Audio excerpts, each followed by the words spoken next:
Hello, everyone. This is the great debate, the great still processing debate. Welcome, good evening. And here are my co-hosts, Mr. Sean Ware. Welcome. Welcome. Thanks for having us. Good. And Mr. Jesse Lopez. What's up? What's up? What's going on? All right. So we'll get this show started. We have a couple of great, interesting topics apart from our still processing, our normal everyday still processing topics, of course. We have what is binge watching self care or curiosity or procrastination? Right? Do I have that right? I think that's right. Okay, cool. What's worse than stepping on a Lego or stubbing your Stuff pinky your pinky toe? toe. Are boneless wings just nuggets or in disguise? Let me read that again. Are boneless wings just nuggets in disguise, or maybe something else? Maybe it's not even meat. Um, are longer beards better than more luxurious manicured beards? Uh, I think it's mm, 2-on-1 on that one. that's a debate we have to try and figure out what's going on with that. And then we have the normal cell processing issues. We have the endoscope issues that are going on. We have the pay issues going on. We have the water quality issues going on. We have all that stuff going on. Staffing and So let's get into it. What we're going to start with, and we have a call in line also for our guest hosts out there in the audience. If you want to call in, let me drop that. Let me drop that number. And where is that number?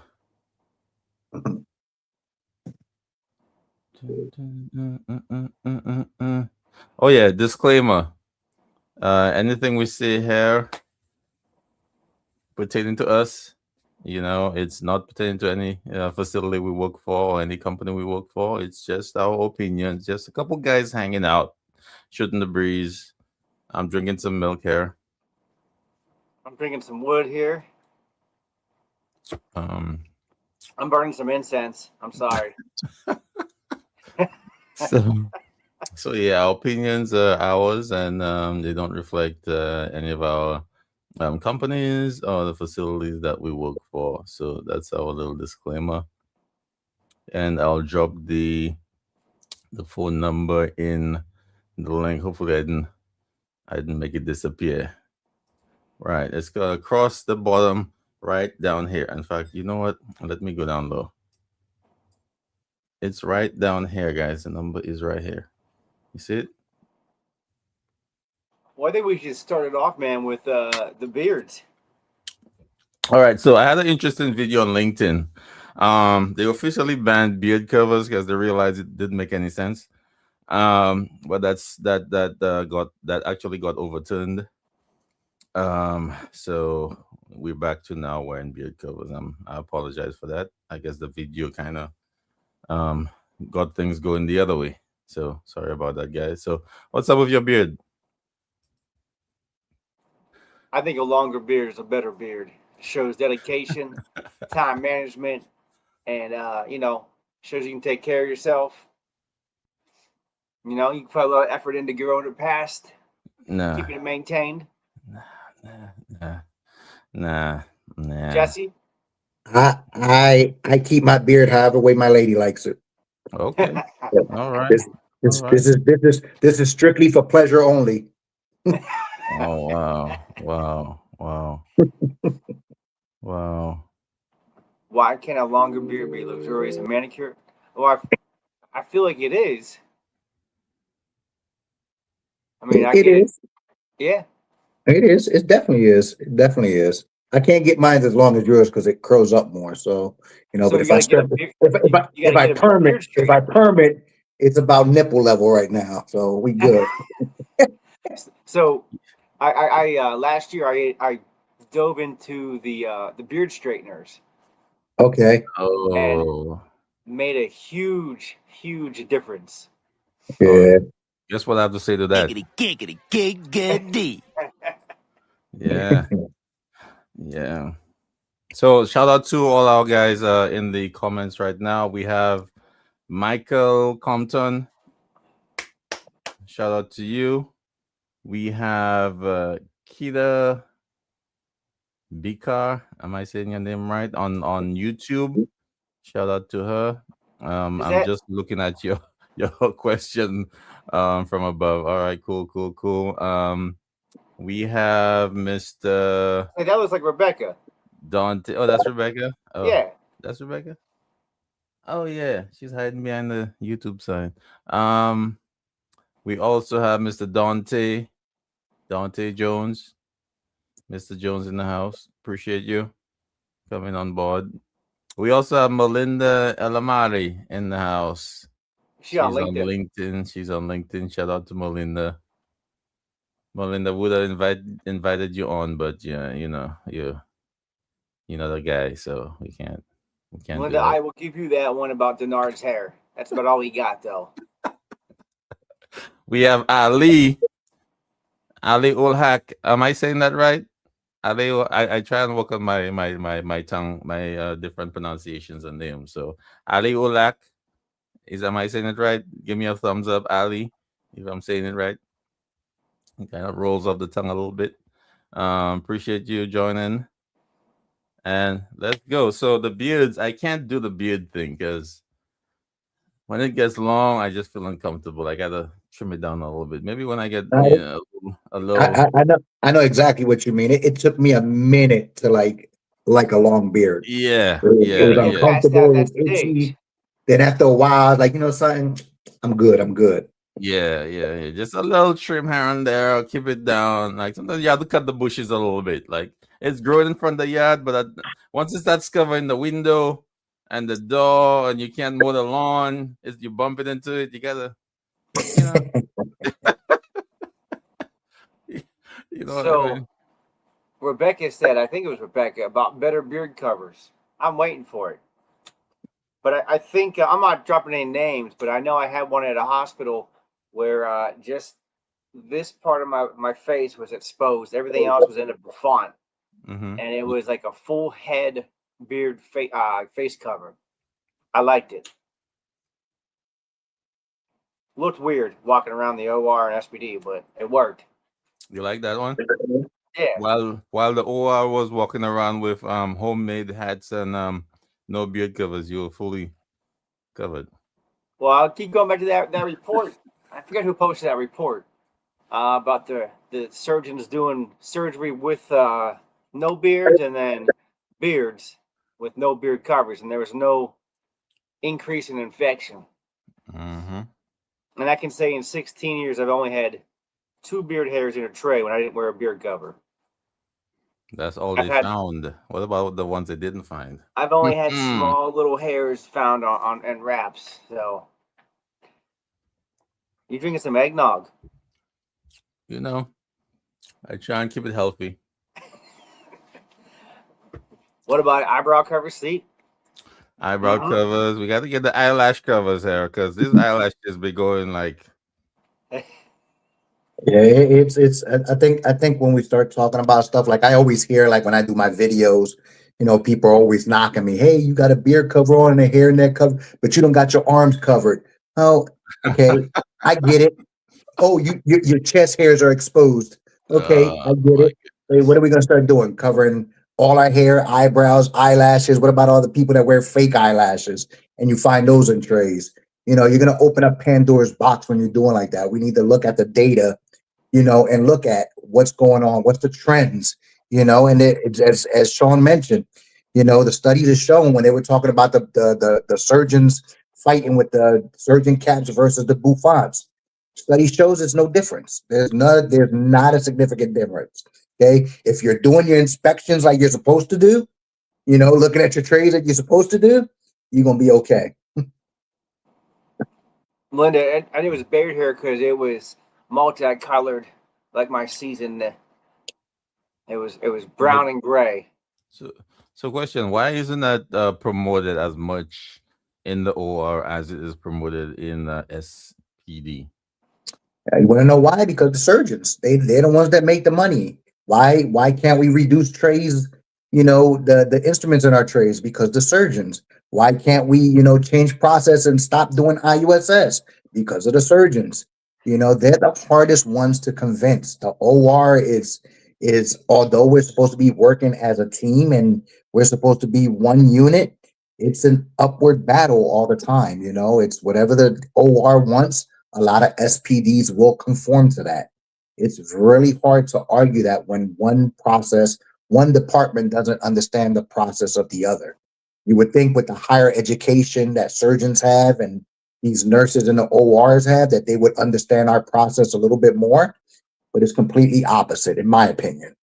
So I think I lucked out of my hospital because we had a traveler come on board, and they made the traveler that had a beard definitely shorter than mine, put a beard cover on him while he scrubbed it into a total joint.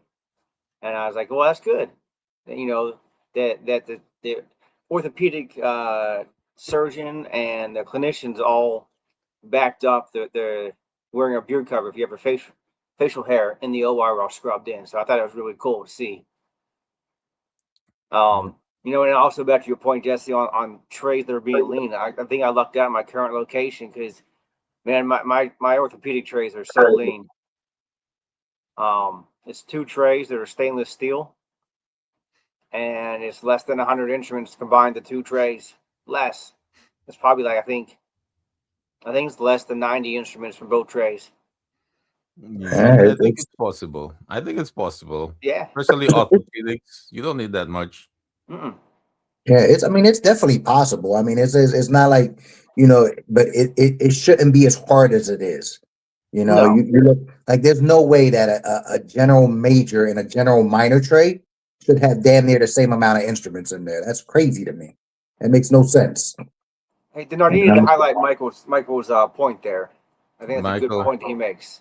There needs to what's be a Mike? key accountability figure for everyone on the same page. So Michael, you're on. Yeah, I think sometimes it's the approach. Sometimes you get those difficult surgeons, but sometimes the approach. You have to know how to. You may need to find a partner to approach that person versus coming from directly from sterile processing. Maybe a roundabout approach where maybe somebody in the C-suite or somebody else in patient care or surgical services would approach that surgeon versus SPS, because most places they look down a bit on SPS. They might not look straight down, but maybe across down a little bit, and they might not take our suggestions as seriously as we want them to. So maybe a tag team, IP included, of IP, course. regulatory, get them Yeah, all involved. Yeah. yeah. And don't even be there in the room when they're having that conversation. Just give them the pointers. Just say, hey, I want you to bring this, and that up to this guy, and let me know what he says, or this lady, let me know what she says, and then you go from there. They Yeah, may tend to be more receptive. yeah, I would often think that, and a lot of times there is when I hear stories about how trays are getting condensed and they're looking at those factors in there, that usually you find a champion in the OR, typically a scrub technician, that pioneers and moves that movement like that. You would think that more of them would be on board, because let me tell you something, my former days as a scrub tech, having a setup with all those instruments was a nightmare. One bad move and you contaminate the field, and now you have to break down that back table like that. So the less instruments you have, the better. The less you have to handle, and the less you have to put back into the baskets, and you're mixing instruments. It's a nightmare. You would think that, come on, doc, you're only using 10 instruments in a case. Why you need 150? I get the just in case, but I heard it earlier in one of the conversations I had. I think the OR doesn't understand how easily a phone call, or even the circulator in the room, can go grab a peel pack of an instrument that's required, that's not within that set. It's not that difficult. I agree. I agree. And another note, I tend to think the younger baby boomers or the Gen X's surgeons tend to be a little more receptive to change than the older generation. because they realized they probably went through medical school and a couple hurdles and bounce about. They bounce about more in different facilities, so they see the differences. So most of them are more receptive to changes because they move around a little more than the older surgeons who are there for 20, 30 years in one practice. They like one instrument, whether they have their IFUs for it or not. They still want that same instrument. So I think that the younger surgeons are a little more receptive to a change in practice and processes than the older ones. What do you guys think? I'm for wearing an AC suit that's full body, walking in a department. Have a little fan in there, and working in a suit. That way, there's no chance. Besides your air handlers and the floor. No, Yeah, that's so Jessica. Oh, sorry, I'm saying Jessica. Rebecca had a point there. A little story there. She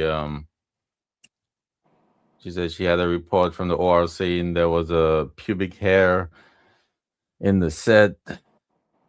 The tech who assembled the tree did have a good amount of chest hairs. Why is everything considered a pubic hair? That's one thing. It's always a pubic hair. I saw a pubic hair. Like it just sounds so. Why you can't just be a hair? Now pubic hair sounds like a hair from down there. It doesn't sound like a. Why it always have to be a pubic? Oh, it looks like a pubic hair. Like how do you know that? Did you diagnose? Is there a chart saying this kind of hair comes is a pubic hair and this is not? yeah. That's what it's always the pubic. I'm like, where is this diagnosis coming from here? Gotta love it. That bad hand hygiene. That's what it was. Yeah. So, Michael again. I trust there should be someone with the final say to cut out as much of the indecisive time, sort of like a chairperson of surgical service. Yeah, yeah. There should be someone in between. There's always someone in between. You just have to find a person. That person may be performing dual roles, but there's always someone that could champion your point. And sometimes you have to. And there's a theory I usually I'll throw about, but I'll save that for my presentation at HSPA this year. There are a couple of theories that coincide with that. You have to kind of gradually get them to where you want them. You just tackle small items before you tackle the big tray issue because that might be a little more sensitive. Tackle the small stuff, get the small wins first, and then they can see, oh yeah, this guy knows what he's talking about, or this department isn't that bad, and then you work your way up to the major issues that you really want to get to. Yeah, it's just I just find it really like I don't know the more and more I get into this career and the farther into my career I go, it amazes me how far it gets out of our hands. Like in order for a brand new tray, even when a new surgeon comes on board and he requests a tray, typically it's a sterile processing technicians or the department that builds that tray. They'll give us the list of items that they want in the tray, but it's up to sterile processing, to order those instruments and put that set together. That should be the time where we should be like, okay, we can't be mixing these metals. The number in there is going to be too dense. That's where the pushback should start instead of saying, okay, we're just going to build this tray because down the line, they're going to be like, hey, let's add some more instruments in there. Hey, I need these instruments added in. So I think it's like part of the certification program. Like we have the CIS program, right? And CBSPD has the CSIS. Part of that training should also be like, hey, how to, have more effect, become effective at tray building, not just identification of instrumentation and function, but to maximize your efficacy of your trays, so being able to say, hey, if you're going to add, 5 peons, then maybe you don't need as many, hemostats, or we can take away what instruments can we remove out the set once you're adding. That should be part of that whole focus with that certification body, or even with the CRCST.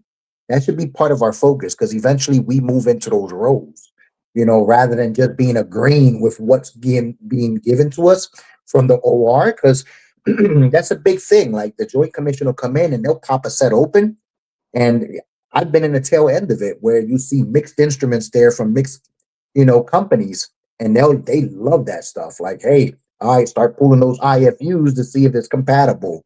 Or, hey, I see you got titanium instruments in there with stainless steel instruments. Aren't you concerned about blase blah? I know if I was a Joint Commission surveyor, that'd be my first target right there. I agree. I agree, and I think one addition to any study manual, there should be um I'm not sure if there is. I haven't gone done a deep dive into any of these manuals in a while, but it should be a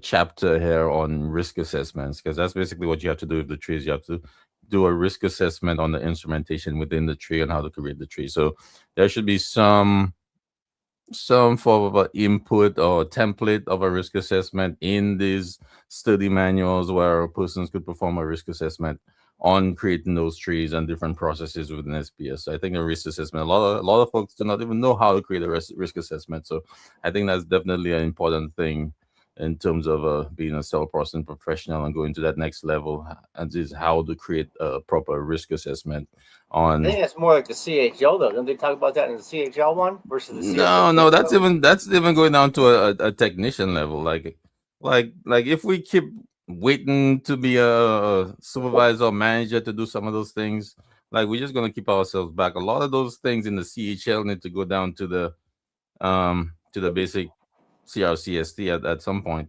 And then we need to raise the bar for the CHL. So if you're gonna pay $15,000 for a CHL, and if it's just giving you basic management skills, that's not worth 5, 10, $15,000 at all.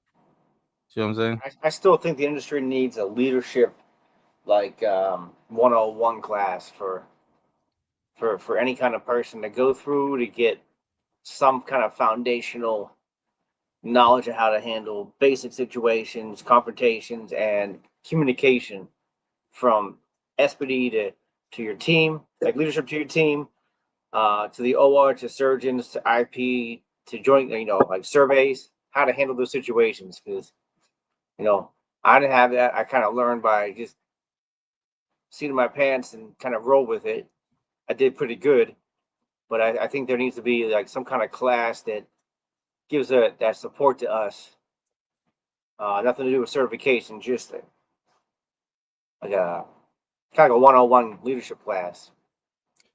Yeah, but I think leadership needs to start from a technician. You got to build that up. You can't just say, "Hey, be a technician," and through osmosis become a leader. You have to have some of that built in the basic knowledge of being a technician, how to discern whether you could put an instrument in a tree or not, or how you could sterilize this hair based on the parameters or not. There needs to be some type of hierarchy in terms of making decisions when a supervisor is not there. Because sometimes we have techs working in areas where there is no leadership, there's no like sterile processing professional. You're the only one for CST in Well, the haven't whole, or certification in the whole building, not to dumb it down to one entity, but you're the only person with a certification in the entire building. Everybody else is nursing or some other area of expertise, and you have to make those decisions. And they're leaning on you. Hey, you're the scope processing guy. You should know that, or you're the tech. You should know this. And there's no way for you to know that because the material we're learning from doesn't give you that knowledge to make those decisions where people are expecting you to make. I agree with that. I agree with that 100%. But I think who was it that asked the question? I think Dante asked the question about this generation of techs coming up. I hate to say it, but it's unfortunately a lot of these tech programs that are being built and being taught is solely focusing on the money. And a lot of the technicians that are coming into the field now focus so hard on that dollar amount rather than the passion for this field. So I agree with you 100%. Leadership starts at the technician level. We should be able to be the ones, and I say we because, again, although I'm management, I consider myself a technician first. I should be able to make that decision as to, hey, something, this doesn't look like it can go into the Sonic, or this shouldn't be in this tray, or, Right. this instrumentation, needs to be, maintained or PM'd more often, or this machine needs to be cleaned more often. I should be the one making those decisions and assisting my leadership to make the Right. right decisions. But you have to have the passion for that as well. And unfortunately, a lot of these facilities have leadership out there that just say, "Eh, it's okay." And when Mhm. you have that mentality, you build a culture of it's okay. And it's hard when you have one passionate individual trying to do the right decision, and then everybody else is just like, oh, he's just trying to make things harder, or he Mhm. don't know what he's talking about. Well, unfortunately, he does know what he's talking about, and you guys are just complacent with your processes and just getting by because it's I get it again. I get it all the time when I'm teaching. I teach by the book, and I understand 100% that in real life that doesn't always apply. But when joint commissions and surveyors come in and when lawsuits come in, that's exactly what they want to hear. And if we're not able to regurgitate that information, we're going to be looked at as like, you don't know what you're doing. Look at all the times that these sterile processing facilities and hospitals are on the news for dirty instruments or processes that are wrong. It's not because those people are saying, I don't care. It's because it starts at leadership.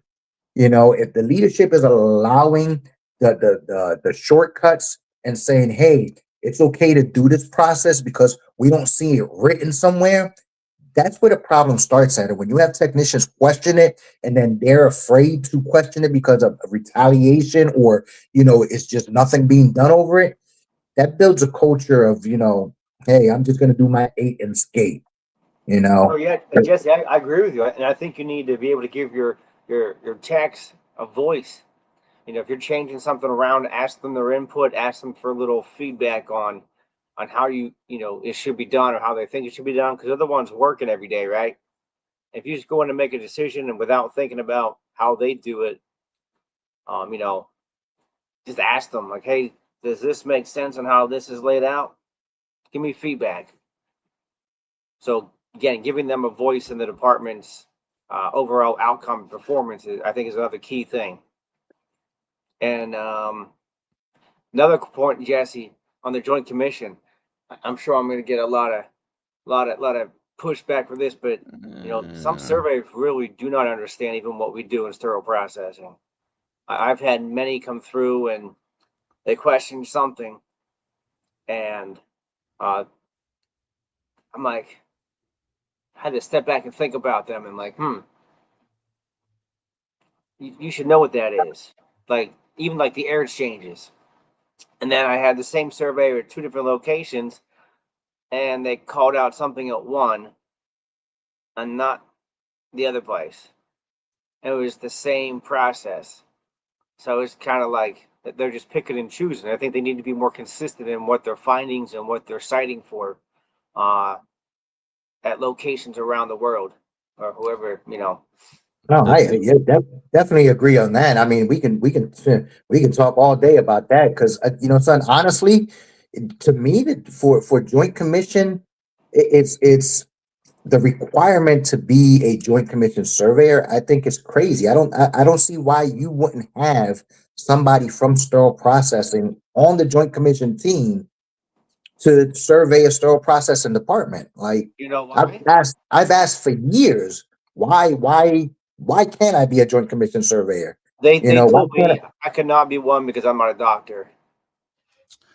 I That was think the I think the reasoning is that Joint Commission surveyors survey multiple areas within the facility, not just a person. But so to bring somebody on with a specific focus, that would be, I guess, you know, additional employee or compromise the okay. team a little bit because they're doing multiple places. They end up coming down to store processing maybe at the end at the last day or something like that.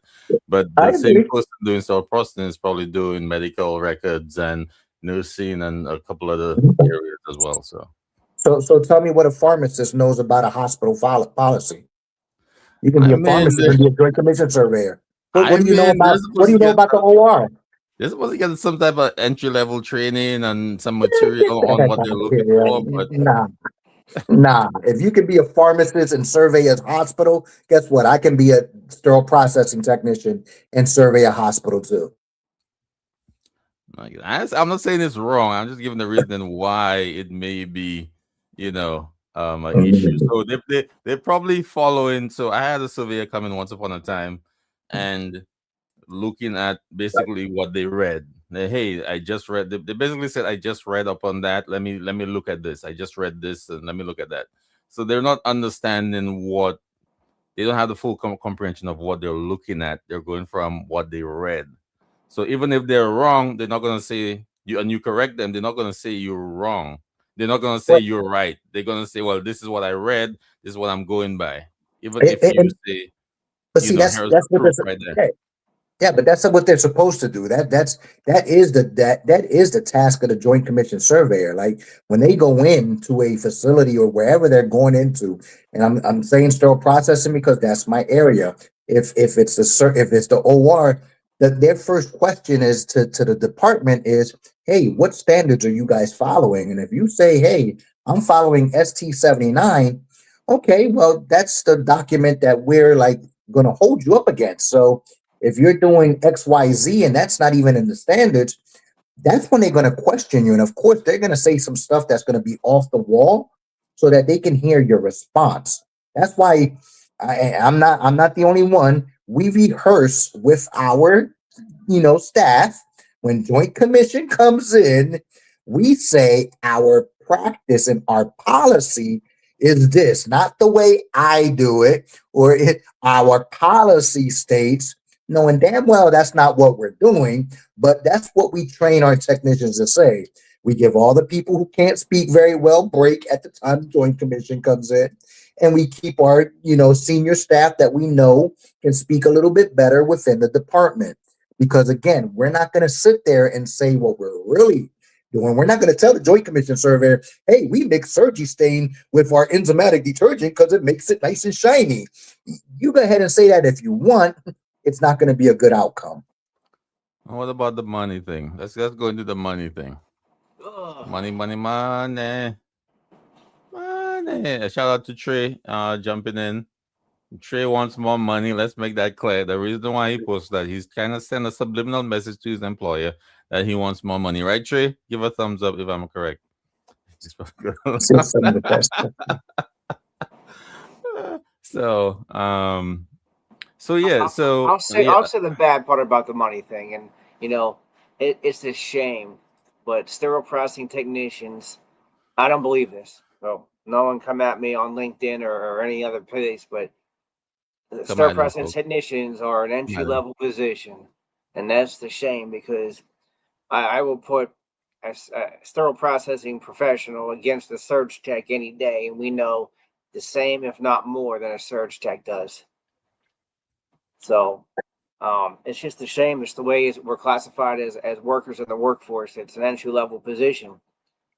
That's the way most hospitals perceive us. But again, I know that most of our techs in the world know more than a surge tech does, and they have to go to school for it and get a certification, a degree.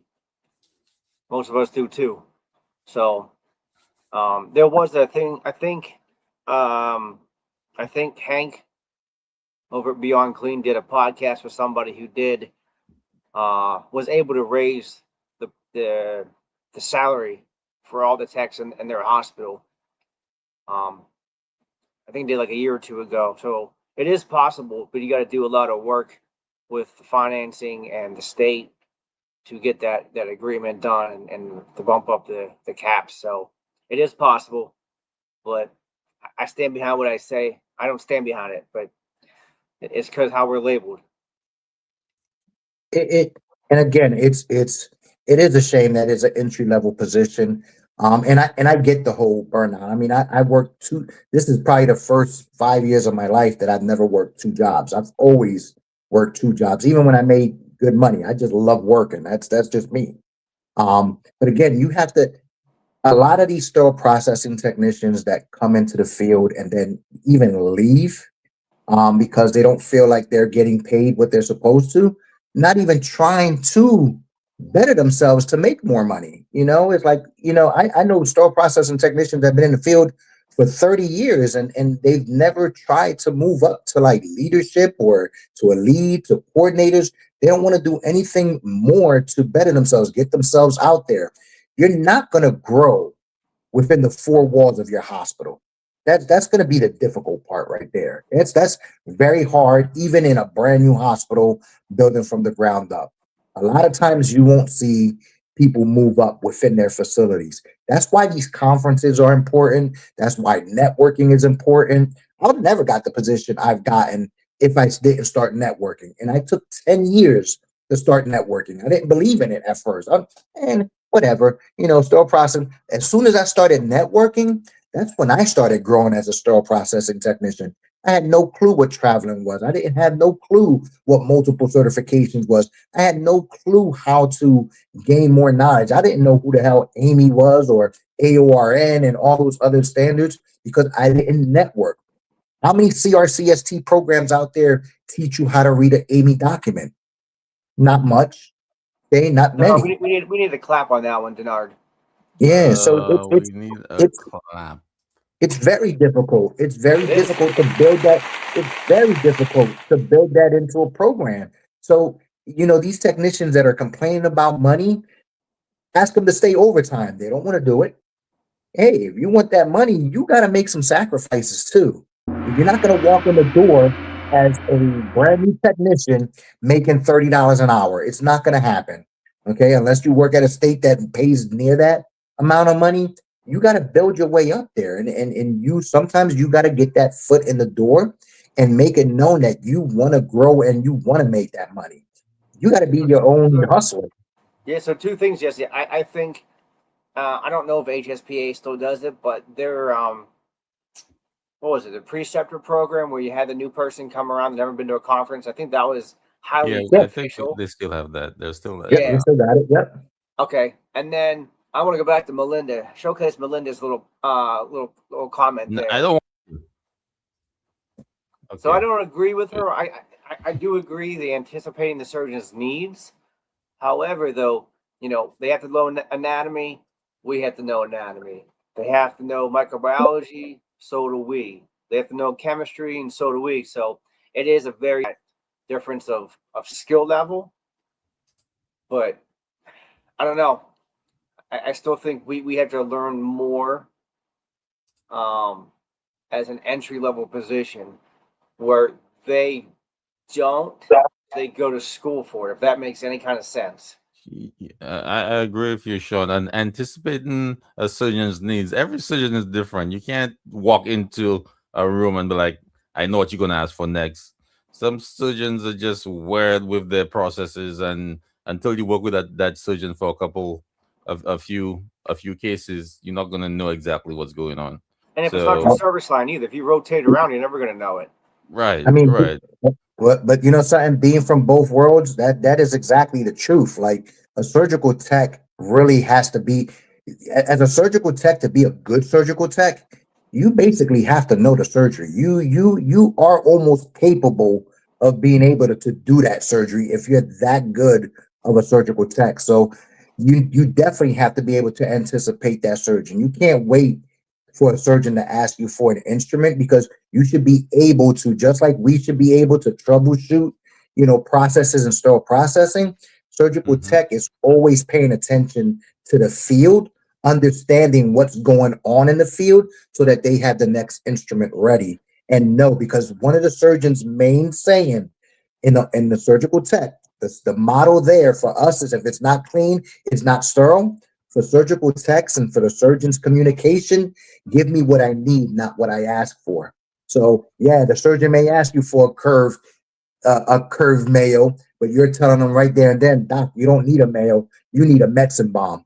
Okay, so you're not going to even say that. That statement isn't even going to happen. You're going to give him that medicine bomb scissor because that's what he needs, because the surgery. Do you walk into day one knowing that, or does that come with experience?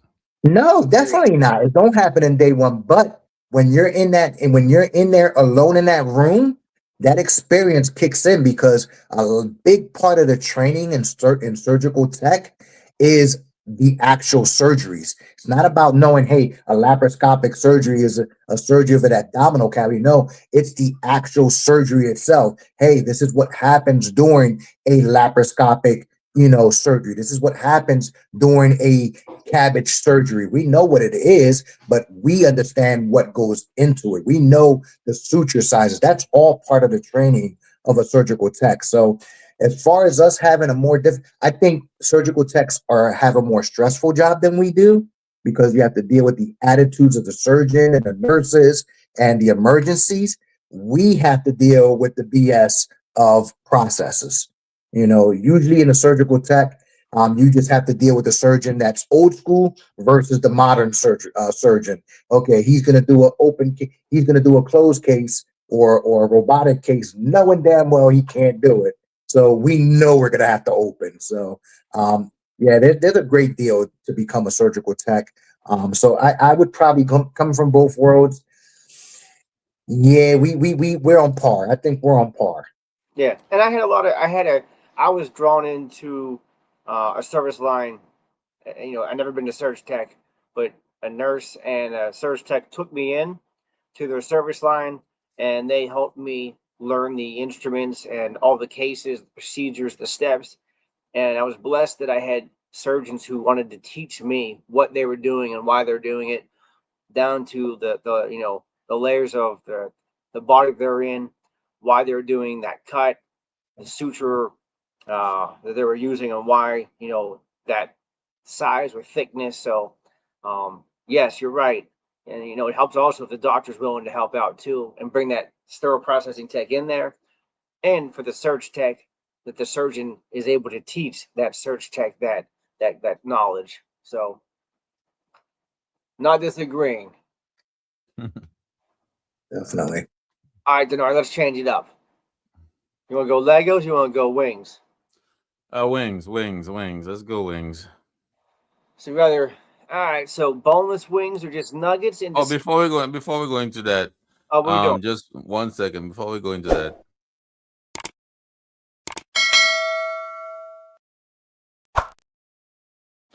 Please like and subscribe, especially if you're on the YouTube channel. We greatly appreciate your subscription. We recently hit 1,000 subscribers on the channel.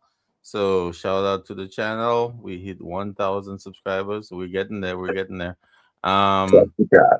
So, so shout out to all the current subscribers. I really appreciate if you subscribe to the channel. That'll help us get more views and bring a little bit of the algorithm to the channel so people could view more of the content. So thank you for that.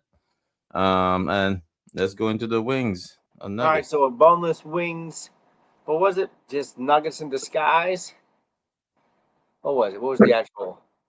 All right. So here's the thing. I heard a judge ruled that it is a wing, but I'm gonna say that's cap, yo. Everywhere I've ordered boneless wings, it comes out as a nugget, yo. A wing has a shape to it, yo. I'm sorry, you got to show me a flat, with no bone in it, or a drum with no bone. That's a wing, a boneless wing. If it's round or square shaped, that's a nugget. There's nothing such as a boneless wing. Have you seen a boneless bird?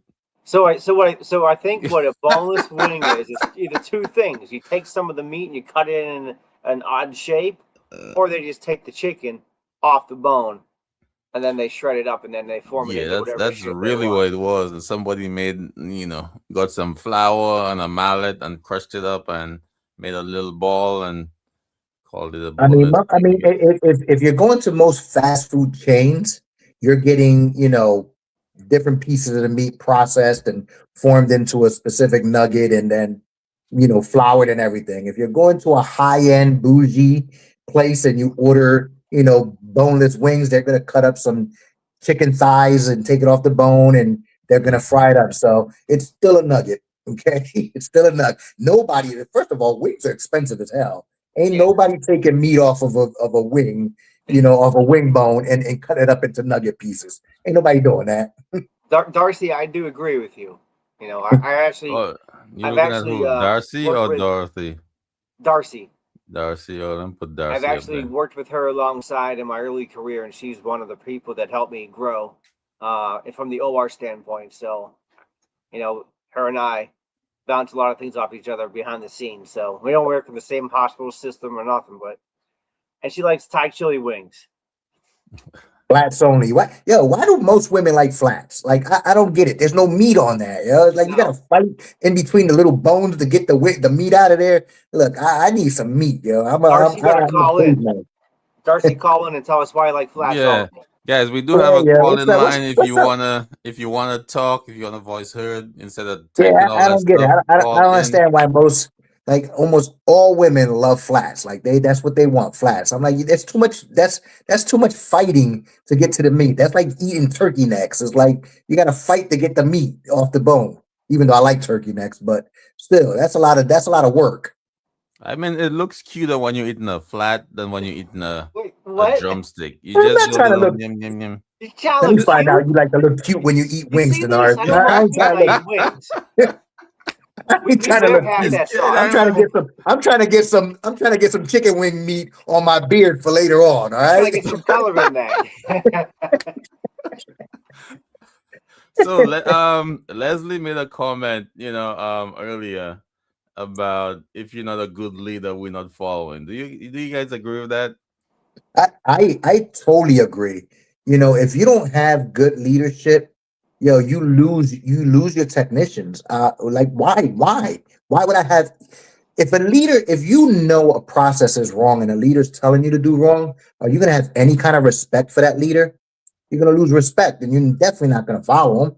Or So it's like, whatever he says, whatever. You're not gonna be Darcy, the receptive. number's at the bottom. You're definitely not going to want to be that person. You're not going to look up to that leader. You're going to lose all kinds of respect for them. You're going to look at them like, they're guiding me the wrong way. You're going to be miserable coming to work and seeing that person's face. I agree 100%. I disagree with that. I disagree. That's a negative. That's a no for me.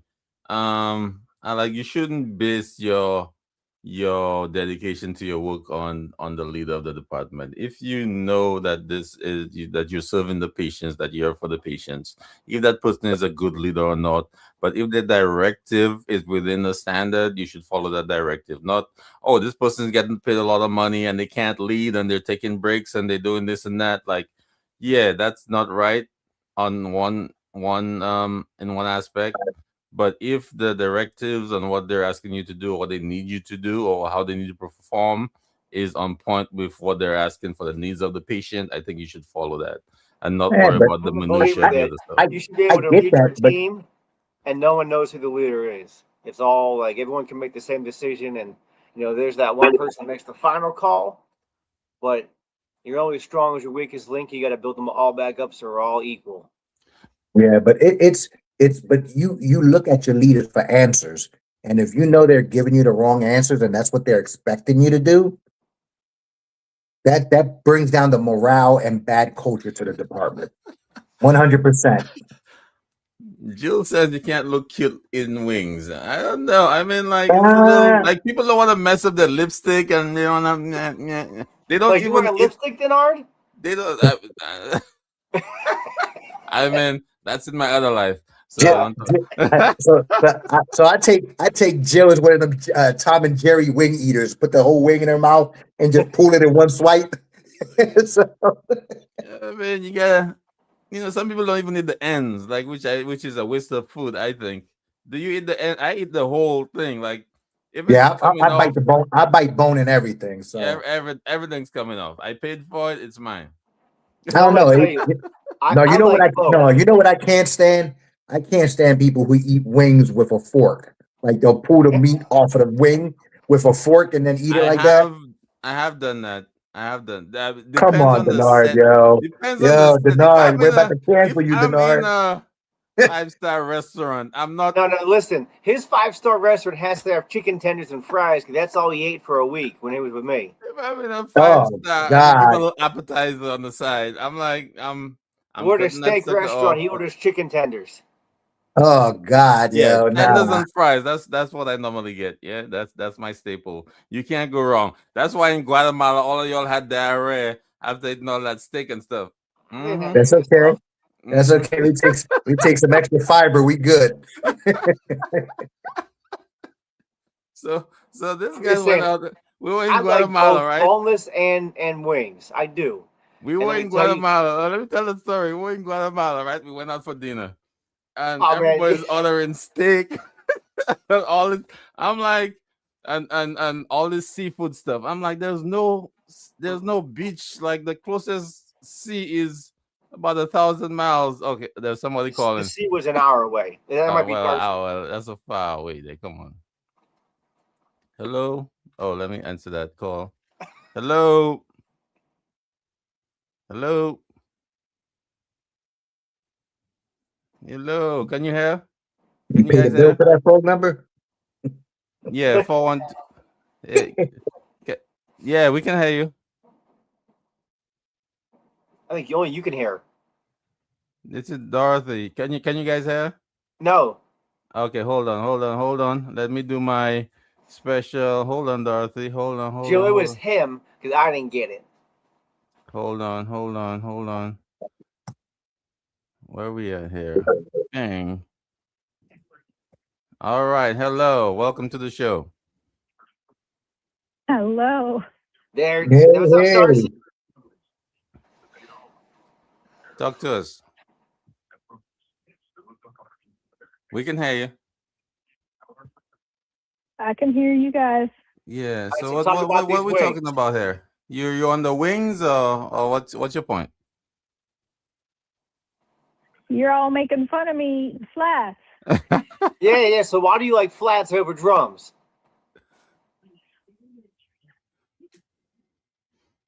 Why do you like flats over drums?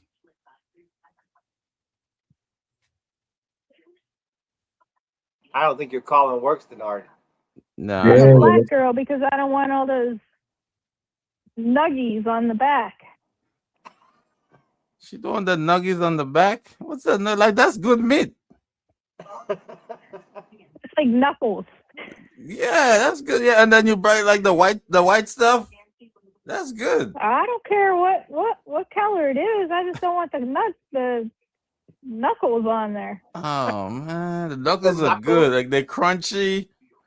Are Uh, you talking about? Are you talking about the cartilage at the end? Ah, yeah, that's the the best part cartilage of at the the end. wing. Yeah. Yeah, that's the best part. Yeah, that Hey right, guys, how right. are Come on, you? Jesse. That's the best. Yeah, That's the that's the best. best part. Just like when you eat ribs, the cartilage at the end, that's the best part, the tips. That's the best part. Come on, you know. And if it's nice and soft, you could just roll that out, and you're Yeah, good. yeah. I Dorothy, think you good? drums have more meat on it, 100%. Yeah, Y'all killing me. Killing See, me, yo. I like Killing me. both. I like Hello, how are wings. you guys? I like boneless too. Sometimes depends on where I'm Hey at. Sean, how are you? Good. How are you? Is she delayed, Deannard? Can you hear me? I think she could hear us. Yeah. Can you hear us? She might be delayed a little bit. I think she's delayed. I don't know. I think Something's going on. you got to work on the call-in feature, Deannard. Yeah, we gotta work on that. We gotta work on that. Yeah. All right. Well, So, yeah. All right. Yeah, talk to us, Dorothy. Hey, so yeah. I like me some flats because I don't want all those knuckles there. I don't know. okay. I know. I mean, they're gonna run out of flats at some point. You gotta get some sticks. No, they're 3D printed. I guess here's a question too. Like, why is it when you order like wings, like they don't give you that many flats compared to the drums? They don't give you like an even number. Like, it's like every chicken wing I know comes with a flat and a drum. Why can't they just give you even numbers? I mean, how many four-legged, four-winged birds you see? Like, I guess they gotta I'm give pretty you. sure My it's chickens have 2026. two wings and two legs. I'm pretty sure they can use some Charles Uh, Green to make four. no. I know. No, they said no, no, no. We don't need that. We don't need that. We need a six. We need a six-wing bird. That's what we need. I'm Jill, telling you, so they what can is make it. Jill like? Jill, You what do like you like? You flats like the or flats, right? I don't know. I prefer drumsticks and thighs anyway over wings. Yeah, so? I So need I'm a not little a thigh mixture. fan. Like on the chicken, I'm not. I don't like thighs. There's too many bones and you can't get all the meat. No, see, I eat all the bones. The only thing I leave is the little hip bone, that little hip part. Everything else is eaten. I need a little mixture. Leslie, Yeah. what do you like, Leslie?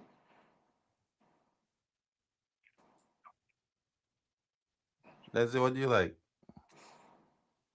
I can hear you guys. It's just delayed on the caller side. Oh, okay, okay. Oh, you probably listen to both at the same time. You gotta put one off. You ever listen to radio? You gotta turn your radio off if you on the call. No, I'm just kidding. I'm just kidding. Hey, so you don't know about her? She actually does radio. Oh, you do radio? Oh, now you're repeating. You do? I'll Do see, you do man. radio? Crazy. Yeah, there's gonna be a nice delay here.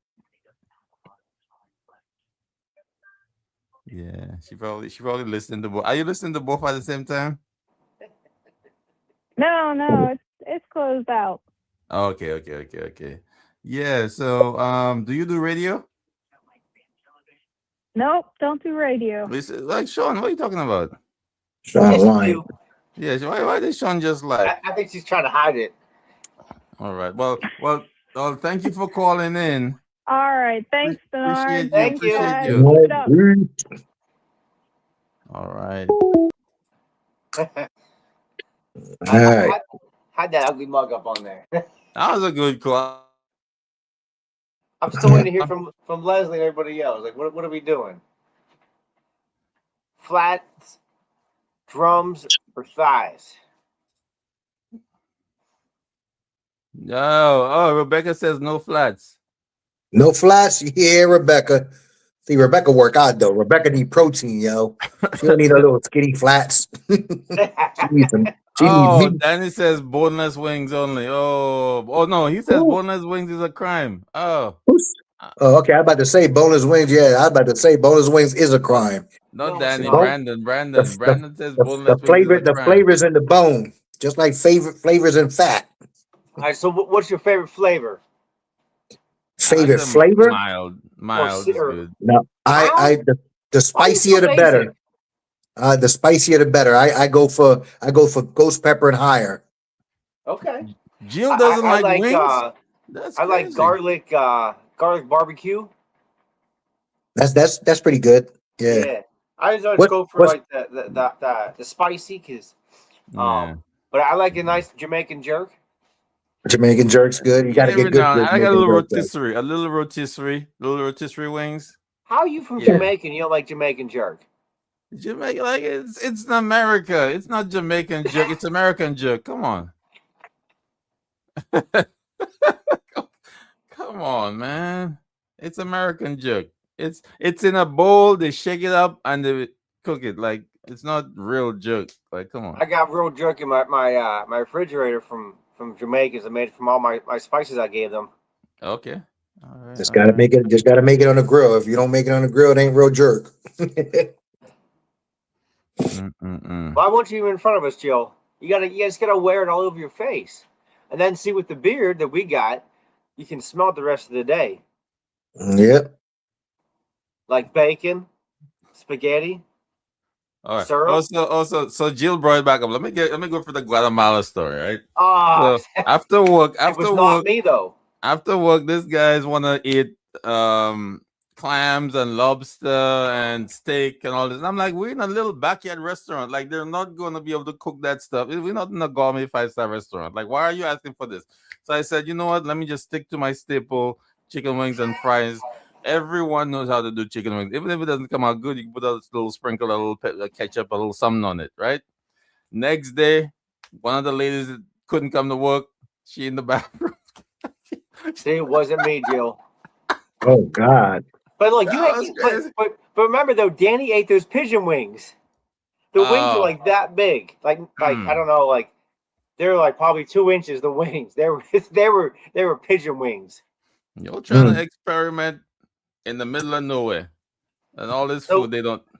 Guatemala is only 2 hours from That could from have been a Washington. cat or a dog. You're trying to get stick. Listen, I'm not going to deny that.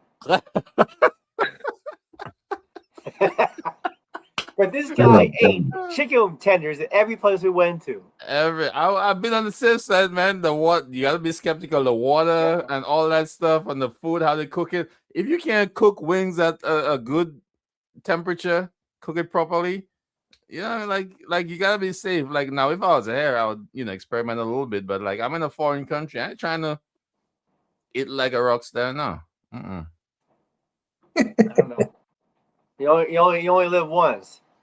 Yeah, that's right. Exactly, and I don't want to die in a place where the only hospital, is It's the one you're working at, right? right.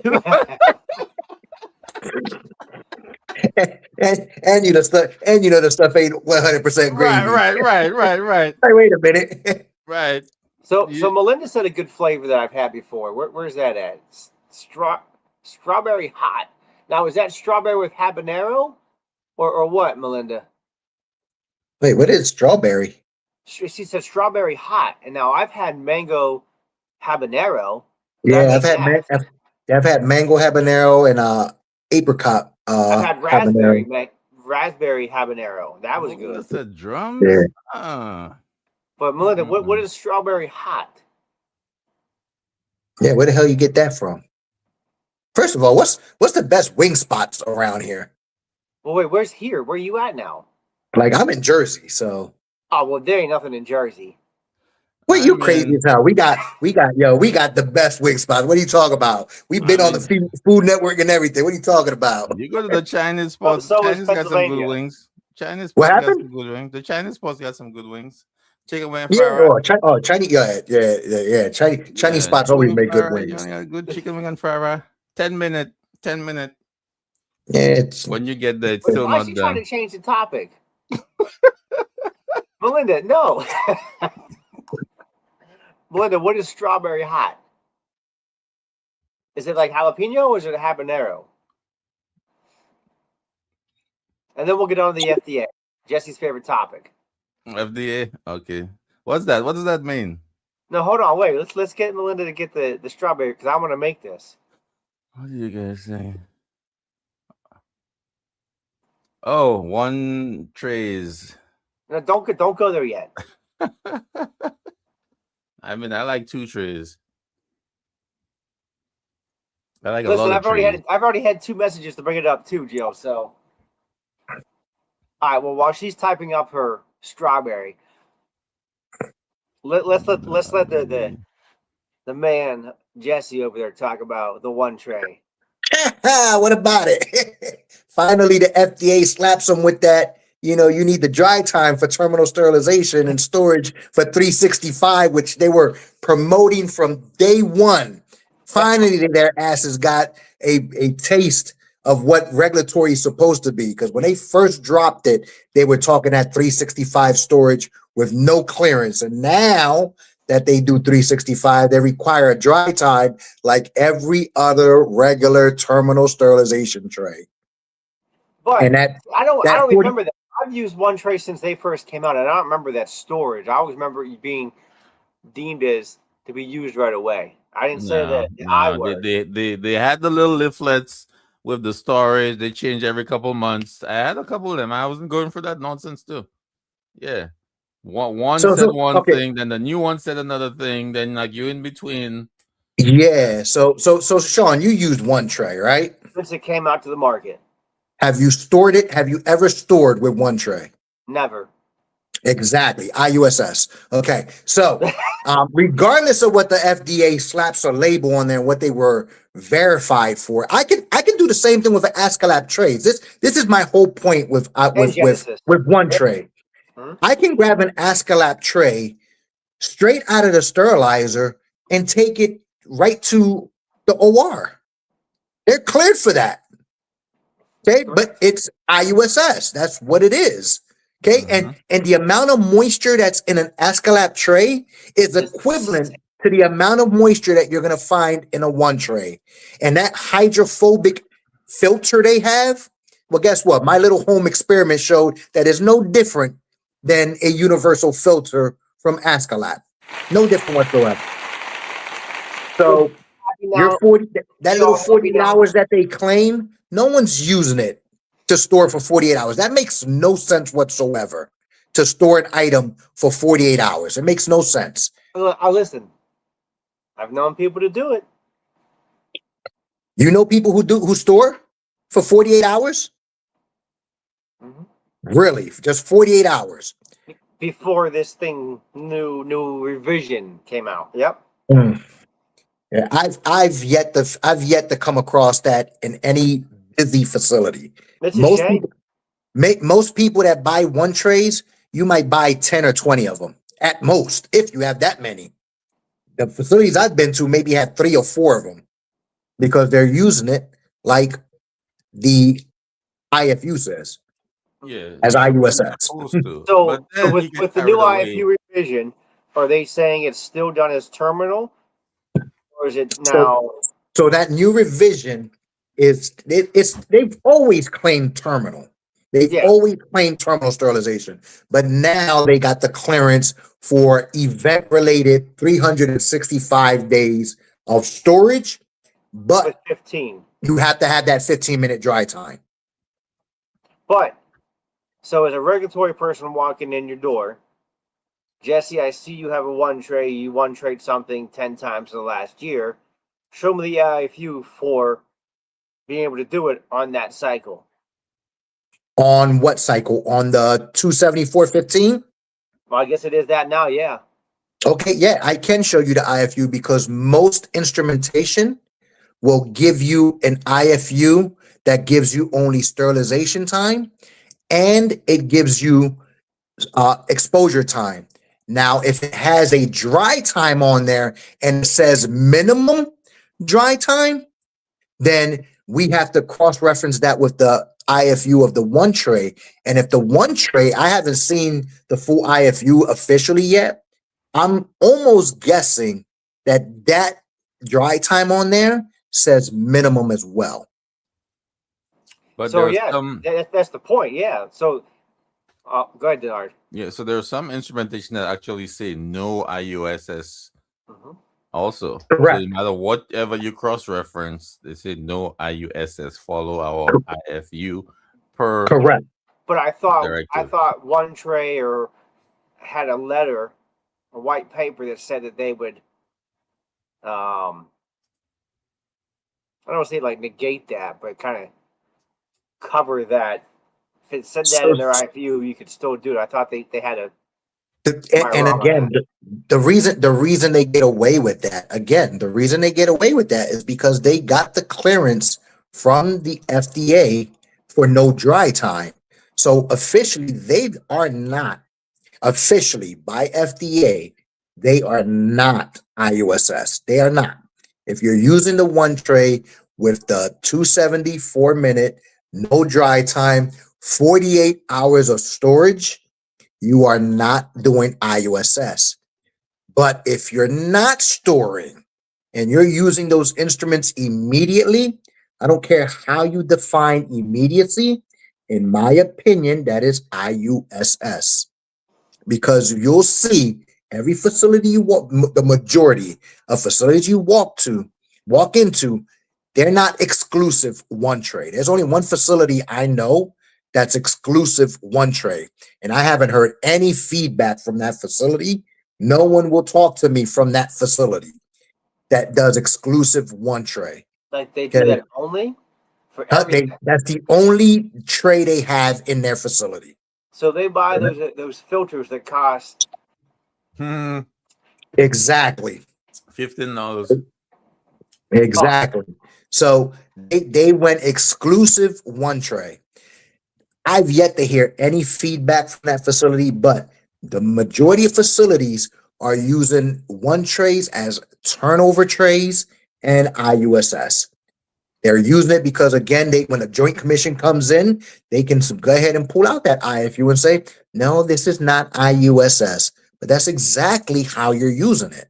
It's exactly how you're using it. So it is, again, I say the same thing with Ascalap trays, and I say the same thing with the case medical trays and whatever other trays are out there. You can do the exact same thing that one tray does. The exact same thing.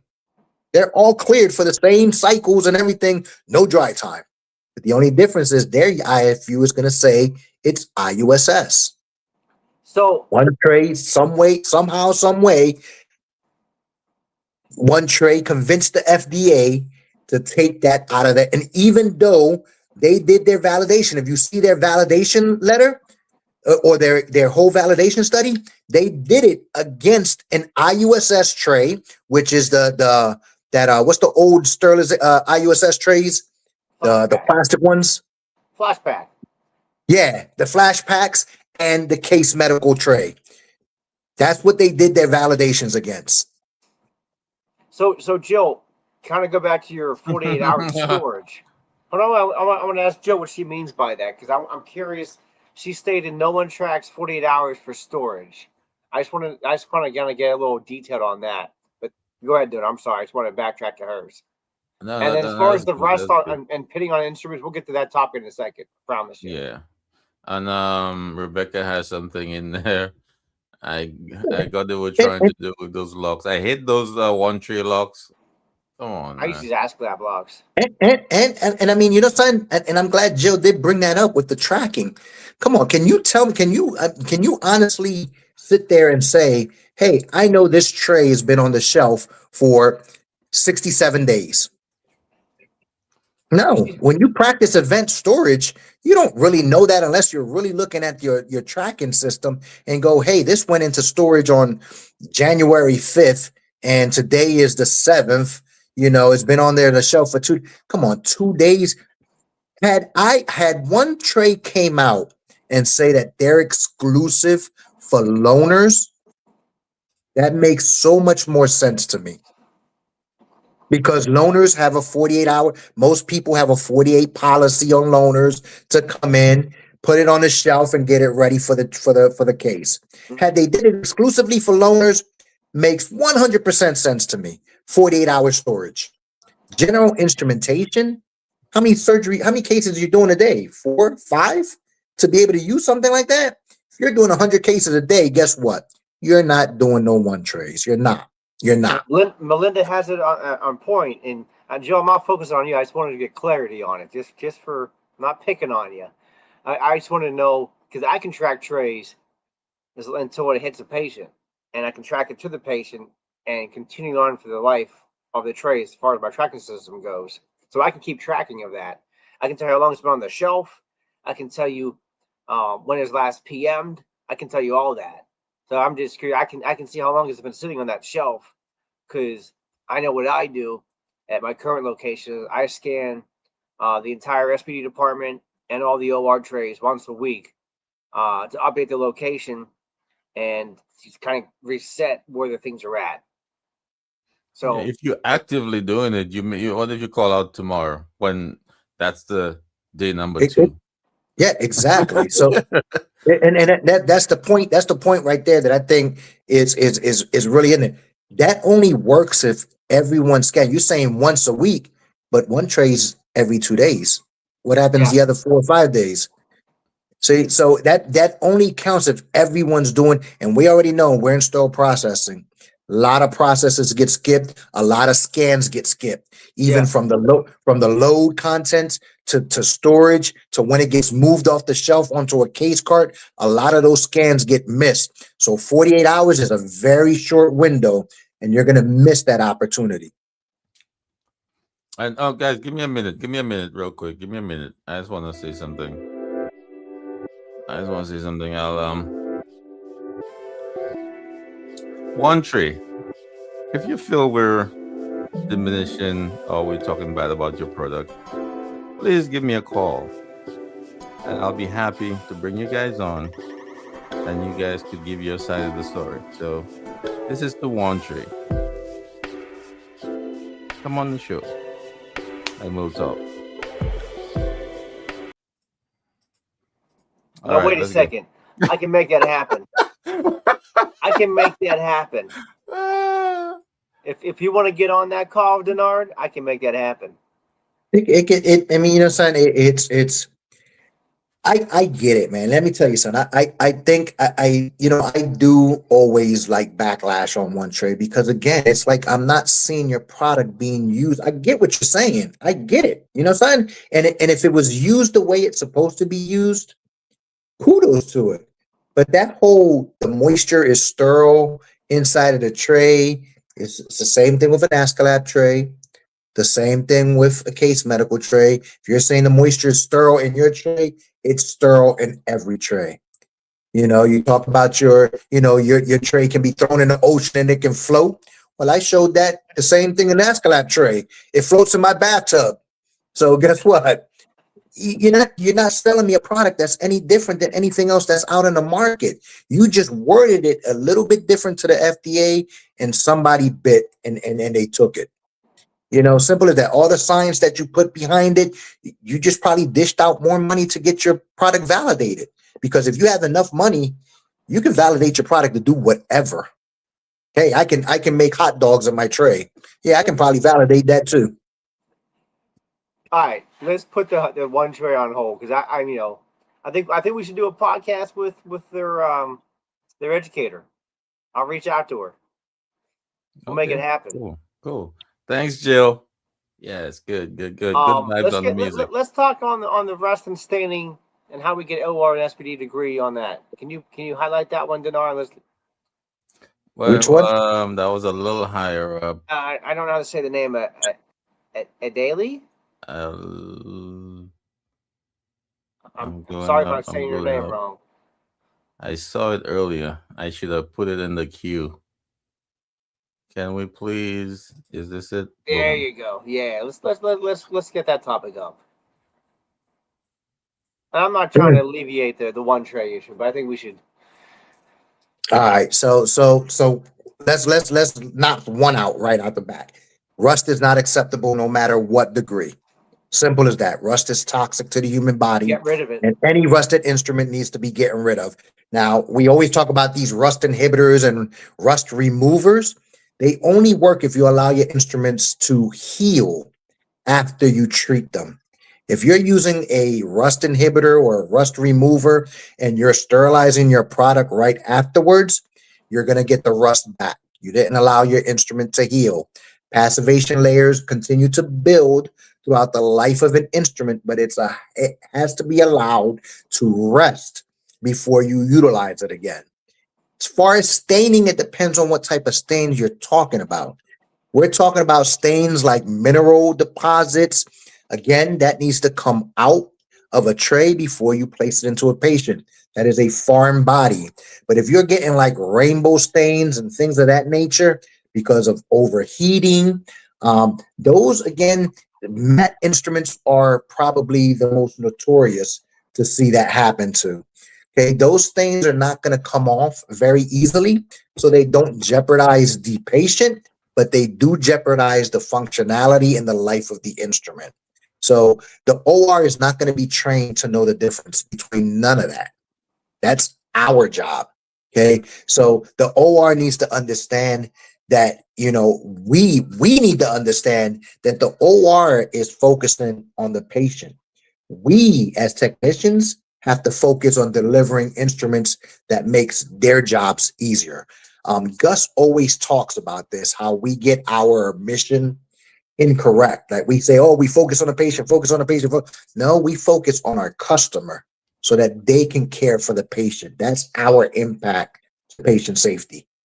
Deliver safe products so that they don't have to worry about it. If they have to constantly look at an instrument and do the testing on the field, we failed our job. So, correct me if I'm wrong, Jesse or Deannard, don't we have to rewash the instrument if you use the rust stuff on the clean side? That is correct. That is correct. You have to clean your instrument first. You have to use your rust remover, and then you have to clean that off. Because I want to make sure. I'm going to be the bad guy in the room. Oh, boy. Here we go. I don't think the same way on the rust issue as you guys. I don't. It's okay. It's why I it's a don't. debate. Yeah, he's like, because you're not in charge of those instruments every day. They go out. You don't know the water quality of the next facility. You don't know what the processes are. You get a tray needed. Like you have to do, and I'll say the word again, a risk assessment of what's acceptable for use or versus the patient not getting that procedure that done that day or and your assessment of that tree. So I believe there has to be some type of risk assessment done. It's not rust, throw it out. I think there needs to be some assessment done on So the if it's tree. rusted, though, isn't the passivation layer possibly compromised? Exactly what's going I'm on. I'm not disagreeing with anything you guys are saying, but I'm not saying rust throughout. I'm saying there has to be a risk assessment done There is, when but see, rust. that's the problem. Yeah. That's the problem, Deannard. There is no risk assessment there. The risk is already too great. Risk, rust, No. true rust, true Mm-mm. rust, true rust. Not, oh, I think it's rust. Yeah. True rust is toxic to the body. Yes, but there Okay. has to be a risk assessment done. There has to be a risk assessment done because everybody's perception of what type of rust, what quality of there's different types of rust. There's the No, topical there's rust. not. No, that I disagree. There's no such thing as types of rust. Rust is rust. There are different different Oxidation of stages of metal. rust. Let's put it. There's different stages of rust. All right. so I think there has to Mm, be a risk assessment done on mm, that. I disagree. I Yeah. disagree. If it's I it, disagree with you on that one there, Deannard. And that's okay. I said that's why Yeah, it's a yeah, yeah. debate. I It's a liked it. debate. It's a It's a debate. good conversation, but I do think that once an instrument is rusting, you remove that because one, cross plating through the washer, cross plating through sterilization will occur, and two, how long has that been there? What else is inside there? I don't know what company used to make it, or if they still do make it. I don't know. Maybe it's still around. But there was a test to see if it was um, residual bioburden Yeah, yeah. or I have not. one of those. I have one of those. But what's the point if it's on the sterile field and they will say, "Oh, is this blood or not blood?" and you test it and it's not blood, they're going to use Yeah, that but same instrument, or they're just going to if toss that it's instrument off the field. a cleaning issue, or if it's a issue of the water quality or etc. So you get to attack it more specifically if you know But if where it's it's on the from. sterile field, though, Yeah, but you get to address it when you know what it is. If you don't know what it Mhm. is, you're thinking either that my tech's not doing a good job or my wash not doing a good job versus my water quality isn't good. or All your right. So OR's not okay. doing a good job. So now I get to stir the pot on this one. So Okay. you're saying if you're okay with seeing doing a risk assessment on on rust in an instrument, if it's okay to be used on a patient. So the OR opens it up and they look at this instrument and there's this little speckle on there and it looks like it might be rust, it might be staining, and they call you upstairs and you go, "Oh, we determined that that's okay, safe for patient use." So you're saying that if they find a hair in a tray, I can just move the hair out the way and just continue using it because the hair is sterile, No. right? It's okay. No, no, no. You have to do a risk assessment. That's all I'm saying. I'm not saying it's okay or not okay. I'm just saying we have to do a risk assessment for the patient. That's all. I agree You- with Jill 100%, and Melinda. What was Yeah, that? I What, think what, what Jill say? we have to do a risk assessment Jill based said, on. "I agree with Jessie because rust will grab onto bacteria, especially when there is pitting." Yeah, I don't If care what something's Jill's saying pitting, now. it's That's Jill's not good. agreeing with so me. I so don't let's care. go back to I'm- Deannard's topic of different stages of rust. But see, Pitting is like the mid grade, like it's way past time to replace it. If you here's got the other pitting, part that here's the other part that we don't look at, and people always overlook this. In my opinion, again, when we see rust, we're seeing it in the assembly and packaging area. When we decide to say, okay, that instrument, we did a risk assessment, whatever. We used our little wire brush to get it off to make it look prettier. And we throw it in the sterilizer. The harsh conditions of the sterilizer further damage that instrument so that when it gets to the OR, it's right back to or worse than what we saw originally in the prep and pack area. Okay. Just We don't in a perfect world, you will not have any instruments with rust. But the talk about the real world, there is gonna be a potential that there may be rust in a tray. and And yeah, let's say, no, no, Especially no, a no. screw. Have you ever seen a screw removal set?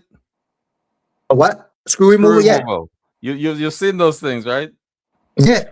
You see, okay, you know what I'm But talking but about. but but here's the thing. In again, we're talking perfect world, and we're not in a perfect world. And Right, again, exactly, yes, you exactly. are 100%. You're 100% right. Things get through us all the time, especially when it comes to loaners. Loaners are the worst. I got a video I want to upload later on with loaners. You know, have you ever looked through the cannulas of a loaner set with a borescope and see the amount of corrosion in those instruments? Imagine how many times those instruments were used. The reason why we don't have so many reported infection rates with those sets is because one, they're not reported out, and two, the amount of antibiotics that's used during surgery is crazy. Once you open a patient up, you're dousing them with antibiotics right off the back because the surgeon in the OR understands that, yeah, there may be a break in that process.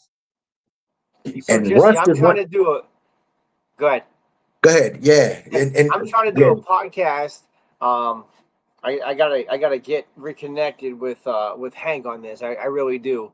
I'm gonna do a podcast with vendors and the life expectancy of vendor instruments, because how many times has that copper reamer been used where now it's dull and they're putting more emphasis into reaming out that that cup versus the new one, and the surgeon's not used to a brand new one versus the old one. So I have vendors that want to talk on this topic in a professional standpoint. They kind of get that information out there. I do have literature from someone who gave me some information. They've already done this assessment, but I think it's a point that you touched base on, Jesse. Like, we need to have a defined study and defined usage of vendor instruments and how long they're supposed to last for. Not just on total joints, but like even small joints. You know, what else is out there? Cardiac instruments. Let's touch base on the Da Vinci instruments. Yeah, Yeah. they're I really mean, good for high uses, but I think it's a topic that we're all skirting the issue on, like vendors and total joint instruments. There is a life associated with those reamers or those broaches. It has to be. yeah. And I mean, definitely. And it's like, and another one with that too is with these vendor trays that, I'm not going to even pick on the company, but a lot of their instruments in there have single use on there. And when we come to us, how do you know that instrument wasn't used? We didn't see you put it in Oh, a tray oh, oh, brand oh, spanking oh, new. oh, Jim Scott, thank you, brother. Thank you. Thank you. It's Thank you. Jim's not agreeing with you at all. No, but no, I never said you say it's okay and use it on the patient, etc. I just saying you have to evaluate every circumstance. I never like oh say so if person's assuming I'm saying okay, yeah, it's good. You look at it and like, yeah, let's use it on the patient. No, like you have to create a risk assessment around that, if to use or not to use or what the next steps are. I'm just saying that's why bringing it full circle. That's why we need that in our education manuals, how to create a risk assessment, how to determine certain things within the department. Because you have a weekend where you have two brand new texts, all of a sudden they get thrown on a weekend and they have to make that assessment. So how do they Oh, do that? So just Well, bringing it I full mean, circle. I get it, and Jim is absolutely 100%, you know, but to determine where it comes from to resolve the issue, yes, we don't want it to happen again, but we're not doing a risk assessment of how it's going to uh, uh, uh, impact the patient. It's going to impact the patient negatively no matter where it came from. We determine where it comes from so that we can prevent it from happening. Okay, not because what the impact is going to have on the patient. Rust is rust. Okay, we determine where it comes from so that we can stop it from happening, not how it's going to impact the patient. Always 100% is going to impact the patient negatively. That risk I assessment wish doesn't need to Jill be would done. call in. I wish Jill would call in or get on one of these calls with us, Deannard, because I would love to hear more on that topic right there with her. Just because she agrees with you, Jill, don't call. Don't call, Jill. Don't call. Yeah, Don't don't call in, Jill. But I think next time you do a call, I think Jill needs to get on with us. She could be, one of the four horsemen, I guess, with Yeah, us. Jill, you want Since to our come? fourth horseman Send is Jill the not link. with us Send Jill today. the link. See if she Yeah, I come. can't. Oh, Jill It, calling. Jill calling. Don't call in, Jill. Can you get on the? Can you talk if I send you the link, Jill? Just let us know. I'll send you the link, Jill. If you can get on and talk. Yeah. I just want to Oh, know more she's about calling. that I topic think right she's. there. Oh, did she just call? Did I miss her? No, don't call in. Don't call in. Get on. Jill, I'm going to No, send she you the could link. call in. She could call in. She might be home. No, On don't the call in. toilet. You never know. Like Jill calling. No, don't call in. I'll send you the link. Because that way it's not like delayed. So real quick, let's talk about Da Vinci and retained oil while I get this to Jill. So Jessie, I know you talked about this in one of your previous Stir the Pots, but it was Da Vinci, but it was asked about from Darcy about the residual oil on Da Vinci arms.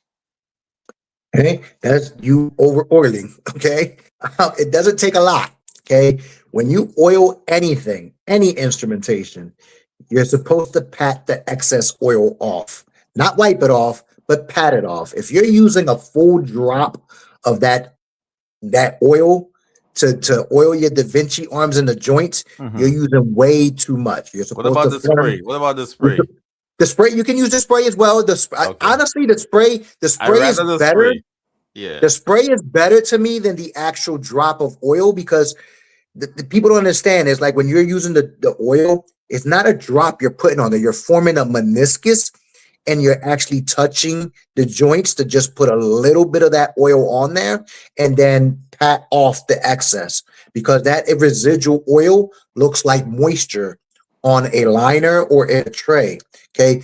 Spray or the instrument milk, as we call it. Okay. That's not going to give you, you can get if you draw it up with a syringe and put it onto the joints. They actually perform better in a sterilizer than the actual oil itself. But doesn't it have within the IFU a specific lube to use, or they remove that? No, that's out. I mean, they show the little droplet of oil, but they just say lubricate. Okay. I didn't realize that. Yep. And I'm glad she brought it up because a lot of people aren't lubricating those arms either. So they're just sitting there packing them up and forgetting about the lubrication part. I thought we didn't have to lubricate anymore. I'm just kidding. Yeah. Of course you don't. Your washer already lubricates, so you good. Yeah, the washer lubricates. Like what we doing here? We double dipping here. Yeah, that's right. You don't need to lubricate no more. We just wasting yeah, wasting money, wasting them dollars that you can give me that you can pay for a processing tech more for. Deannard, let Jill in. She's going to join.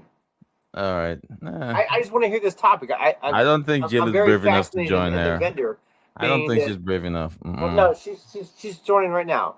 But since I do all the vendor trays in my hospital, I'm very interested on what she's speaking of because it's interesting. But yeah, so vendor arms, yes, Jessie, you should wipe off the excess, and you don't blot off, not wipe off, blot off, wipe, blot not off, wipe, blot off the oil. It's alpaca. You don't wipe it, you blot it, right? Blot it. That's right. That's right. That's alpaca. Jill's gonna have her filter on, so she has a beard. Melinda, I'm sorry. Look at that beard. What's up, Jill? What's up? What's up? You gotta have a little background with the beard.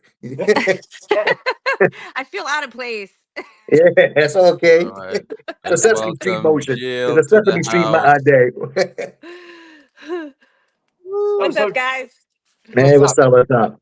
So, what could you talk about that 400 usage? Well, first of all, I'm glad we're not talking about wings anymore because that. Were you eating wings? Were you eating wings? I can tell a little actually bit. did have wings today. Did you? But I'm not doing it in front of anybody. So I'm telling you, wings are the shit. oh my god. Okay, so what I was mentioning was there are some IFUs that will say you can only reprocess certain instruments so many times. So there was one I read that said you can reprocess this 400 times, and then at process number 200 you have to have a required PM. And the one and the one I'm particularly thinking of is something that we had the dreaded black flecks with, that we hear everybody talking about these black flecks recently, but it was something that our on-site repair company wasn't doing any PMs on, so the manufacturer was supposed to come in and do it, and they weren't. So that's why I remember this so clearly, that at 200 they were supposed to do a required PM, and then at 400 it was supposed to kind of like be toast. But if it's a loaner equipment, how do you know how many times things have been reprocessed? Because you can only keep track of what's done at your facility, but then once it travels to all these other facilities, you're not keeping track of that, and you're never going to know, has it reached the 400, has it reached the 200? So it just becomes really confusing on what's happened. So you're saying that a vendor has a usage on their instruments at 200, the vendor has to do a PM. Yeah. Then at 400, they have to be end of life. This was one specific IFU, but yes. Oh, yeah. So Yeah. I think that goes back to the manufacturer. They have to track it per the tray level.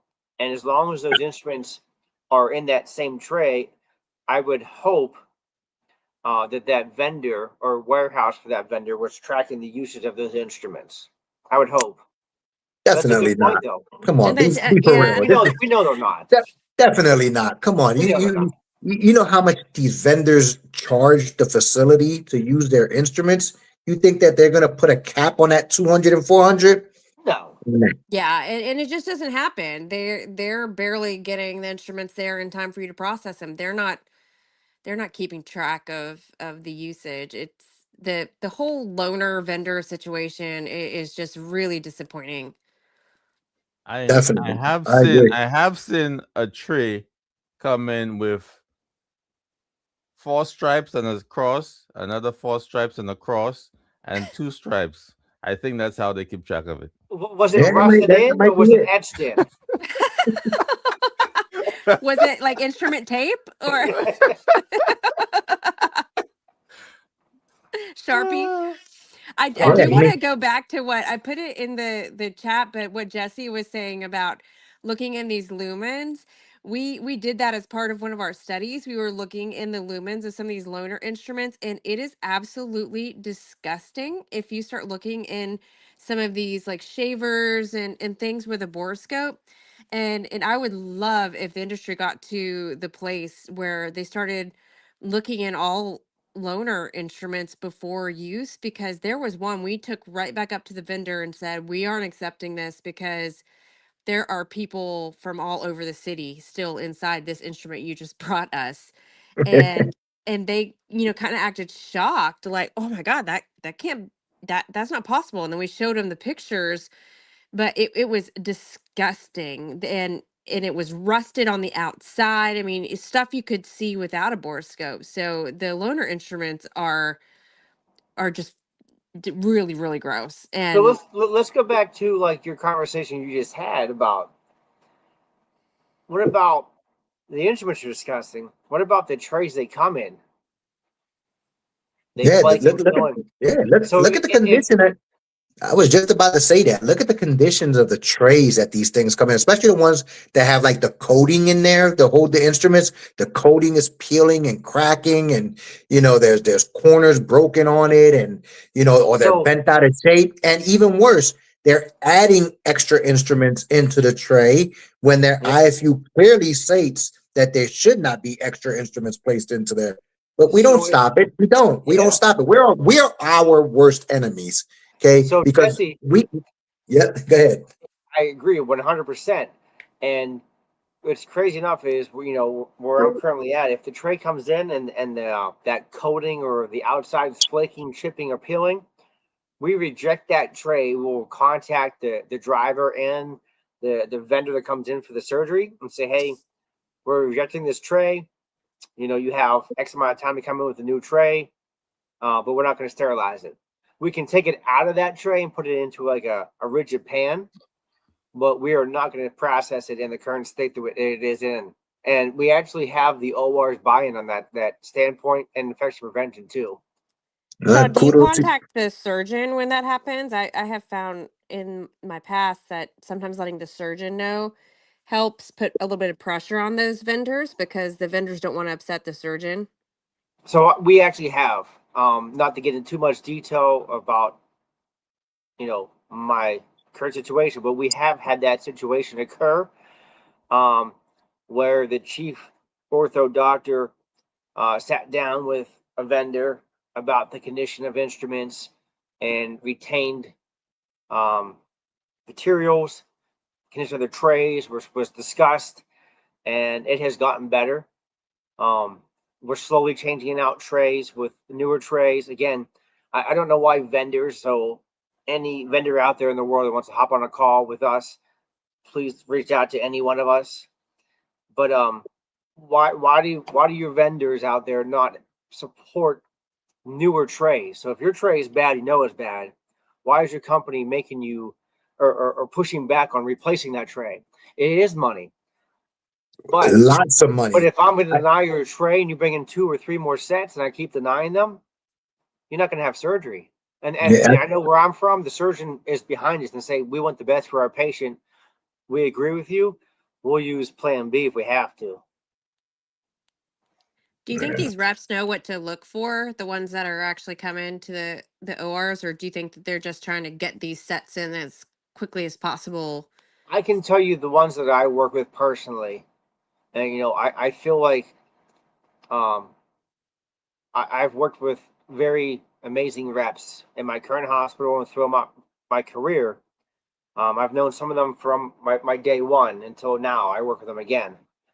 They're very knowledgeable in the sterile processing field of what we look for. And they are supportive of us caring about their trays conditions to saying, hey, you know what? You're right. This one is flaking and peeling, has a cracked lid or a cracked outside edge. I'm going to get you one in here. They bring one in from another hospital, though, that has tape all over it or labels all over it. So I can take it down to the repair shop, have them buff out that sticker from another hospital, from the VA or another hospital like 2 states over. Hey. I didn't say your VA, but, but like take their sticker off. So like, my vendors, I can say wholeheartedly, they understand what we do and why we're trying to push back on their company for their tray condition. I had a luxury. I don't know about that man over there, but that's what I experience in my realm. Yeah, and I think sterile bone is sterile bone. Like, you might as well use it. Like, oh, geez, how clean can you get? Isn't there a study on that too? Or no, there's a study coming out on sterile bone. No, there is. No, there is. They did a whole study that, because they're supposed to go in deeper into it. But yes. I mean, and again, I am a firm believer. And when that study came out, and there was a study on hair in a tray, it is sterile. It is. The problem is the bone that clean though. It's clean and it's sterile.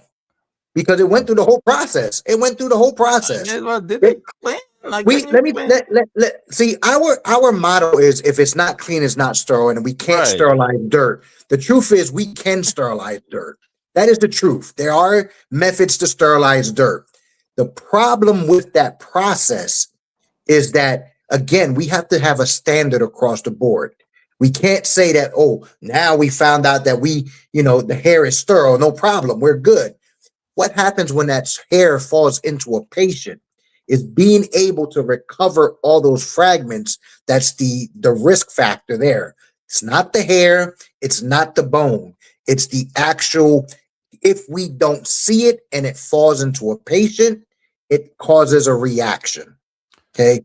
Our sterilizer is a lot more effective than most people give it credit. 32 pounds of pressure, people don't realize how much pressure that is. You know, they say, oh, the steam is passive. Not at 32 pounds of pressure. If that door of that sterilizer blows out like it did in Wisconsin 20 years ago, it goes through 4 walls and takes a couple people with them. That's a lot of pressure. Yeah. Okay. So that pressure does penetrate into trays and it presses against items and it does work very effectively. It is the foreign body that we're concerned of. Yes, it is a barrier and a safe haven for microorganisms. Yes, that is also true. Bone is porous. The microorganisms can get in there and they can form a haven. But most likely, just like the study showed, if you're going to check for microorganisms after sterilization, they're dead. It's the fragments we're worried about. Deannard, highlight Melinda's post.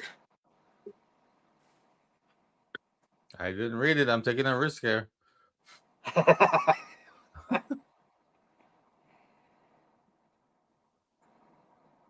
No, definitely no, Melinda. I'm 100% agreement. Definitely have problem with the bone. No ifs, ands, or buts. No ifs, ands, or buts. We definitely have a problem with the bone, but we're not sitting there and saying that that the bone is going to be acceptable, just like that water is not going to be acceptable.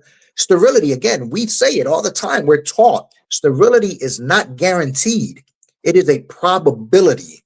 So I want to know It is a probability. if we have bone. So hear me out, Jesse. If we have bone that's left in a rongeur, right?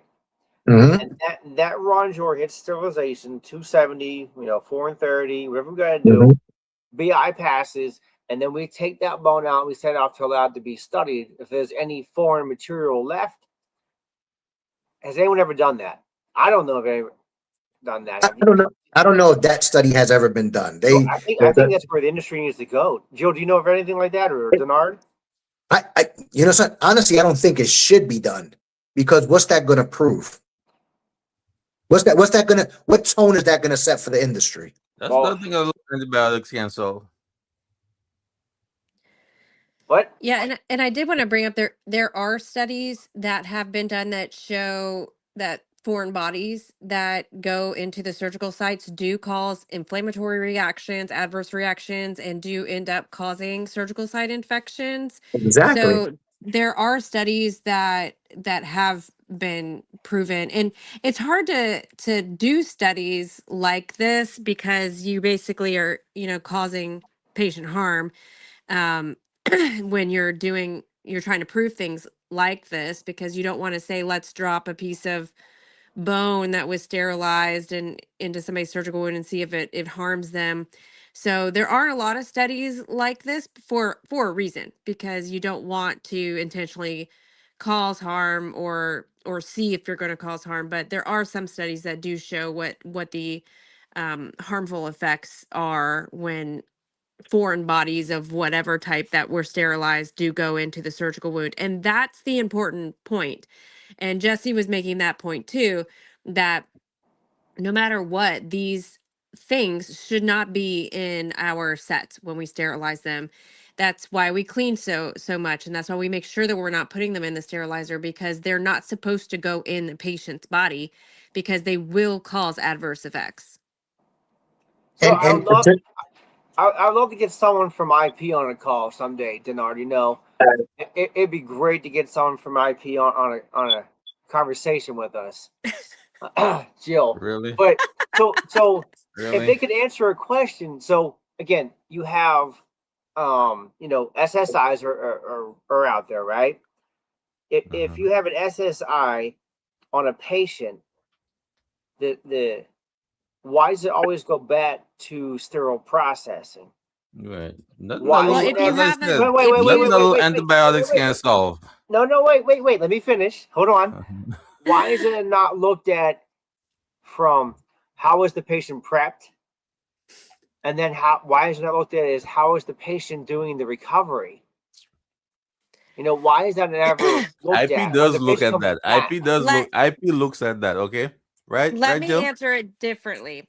If you have a good IP, Oh, it okay. will not immediately go back to sterile processing because good IPs know that there is a lot that goes into a surgical site infection, and it's definitely not first sterile processing. And one of my IP friends is on, Aaron Preston. You'll see him in the chat as well. We probably are two of the biggest advocates for sterile processing, and we would make sure that it didn't go to sterile processing first. We would start from the beginning because you're right. It's skin prep. It's what did they do their CHG shower? Did they do their nasal prep? There's so many things that go into the surgical site infections. Sterile processing should be a participant in the review, but they should not be the person that you automatically blame because it's actually very difficult to prove if it was sterile processing. If it was, even if it was, it's very hard to prove that it goes back to sterile processing. And what we do as IPs is we look at the organism because we can tell from the organism in the infection where we need to start looking first. Just because there's an infection doesn't mean, oh, it's definitely the instruments. So, because a lot of things are not going to survive the sterilizer, to Jesse's earlier point. thank you, And Joe. you took the words right out of my mouth, Joe. When investigations happen from an SSI standpoint, it's almost impossible to trace it back to sterile processing. It because by the time the infection manifested, that instrument probably got processed so many times in so many different ways. A chemical might have changed. So it typically, as Joe said, if it's a good IP, that's not where they will start at. They will look at the whole procedure, the air circulation within the room, the vents, how was, EVS, the room turned over, all those factors kick in. But to a point earlier with like the bone problem in the foreign body, implants are a foreign body. And if you're not giving the patient medication to combat that, organ transplants. I mean, my brother's a double organ transplant recipient. He takes immunosuppressant medication for the rest of his life because his body is rejecting and is going to reject it every single time. It's a foreign body. It's not what you were born with. So implants, screws, plates, rods, you have to get put on immunosuppressant medication so that your body doesn't reject it. That is a foreign body.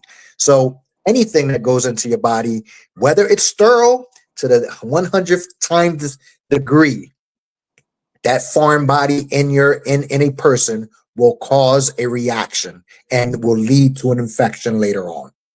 No, I agree, and thank you, Joe, because you answered it the way I wanted you to answer it. How I'd hoped you would answer it, because it's true. Like, in so many realms in hospital systems, IP or the units like with sterile processing. Well, if you open the tray up and you see blood, you pass that tray off and you don't use the tray, you get another tray. The patient comes back with an infection, but you used a new tray that wasn't dirty. How is that sterile processing's problem? If you passed off the dirty tray and you used a new tray that was perfectly fine, the patient still gets an infection or SSI. I'm sorry. How is that related back to sterile processing? You gotta look at the patient before and after procedure. And Melinda hits it. And I've always talked about this since I started networking around, like Jessie said, networking opened up my doors, tremendously. I'm a firm believer, and no one does this that I know of. So if you do this and you're listening in to this 2-hour call, I firmly believe that everyone who scrubs in, so doctor, fellow resident, surge tech, I think they should change scrubs after every case. Yeah, they have a gown on and everything, but I think scrubs play a huge part of that. I'm not talking about walking in from the outside streets with scrubs on. I'm talking about from patient to patient that walk in the halls, coming back into the OR, walking to the post-op, pre-op, coming back in, going to the patient call center and talking to the patients, sitting in their little call room and doing their notes, coming back into the OR. Those scrubs, going to the cafeteria in the same scrubs. I think the doctors and those fellow people should all have to change their scrubs. Well, and there's something that we all have started implementing a lot with, especially belly cases, like colon cases. We do what's called a closing protocol, where we ask that the surgeon and anybody on the scrub team changes their gown, their gloves, and you use the closing tray, which you guys are probably more familiar with. But it's that gown and gloves change that is really important too, because it's all contaminated. So as you're closing that patient up, everything should be clean and new, not just the closing tray, but also the hands and your PPE that's using it too. Same premise as you're talking about. So there's so many little nuances that can cause that bacteria to get in that surgical site, in the deep, or just in that superficial layer as you're closing.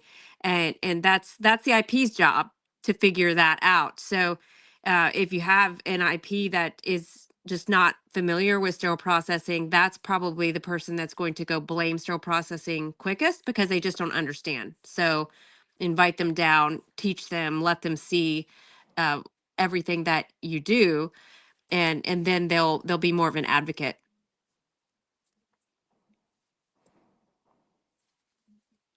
Deannard. No audio. No audio. Dang, no, that was a test. That was a test to see who would let me know that I was on mute. That's all that was. So let me share a comical moment. I know why we're having these issues in the OR with surgical site infections. I know why. And I'm just gonna share exactly what. So just bear with me for 1 second.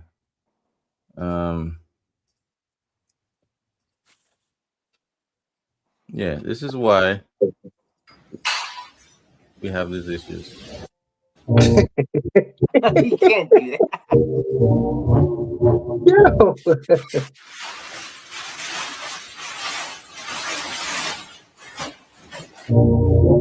Melinda, I had to. I'm sorry.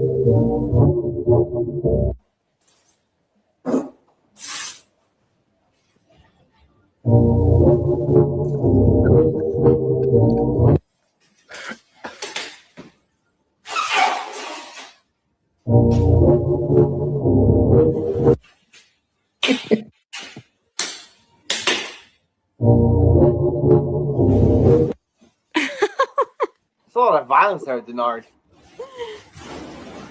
Is this the VA?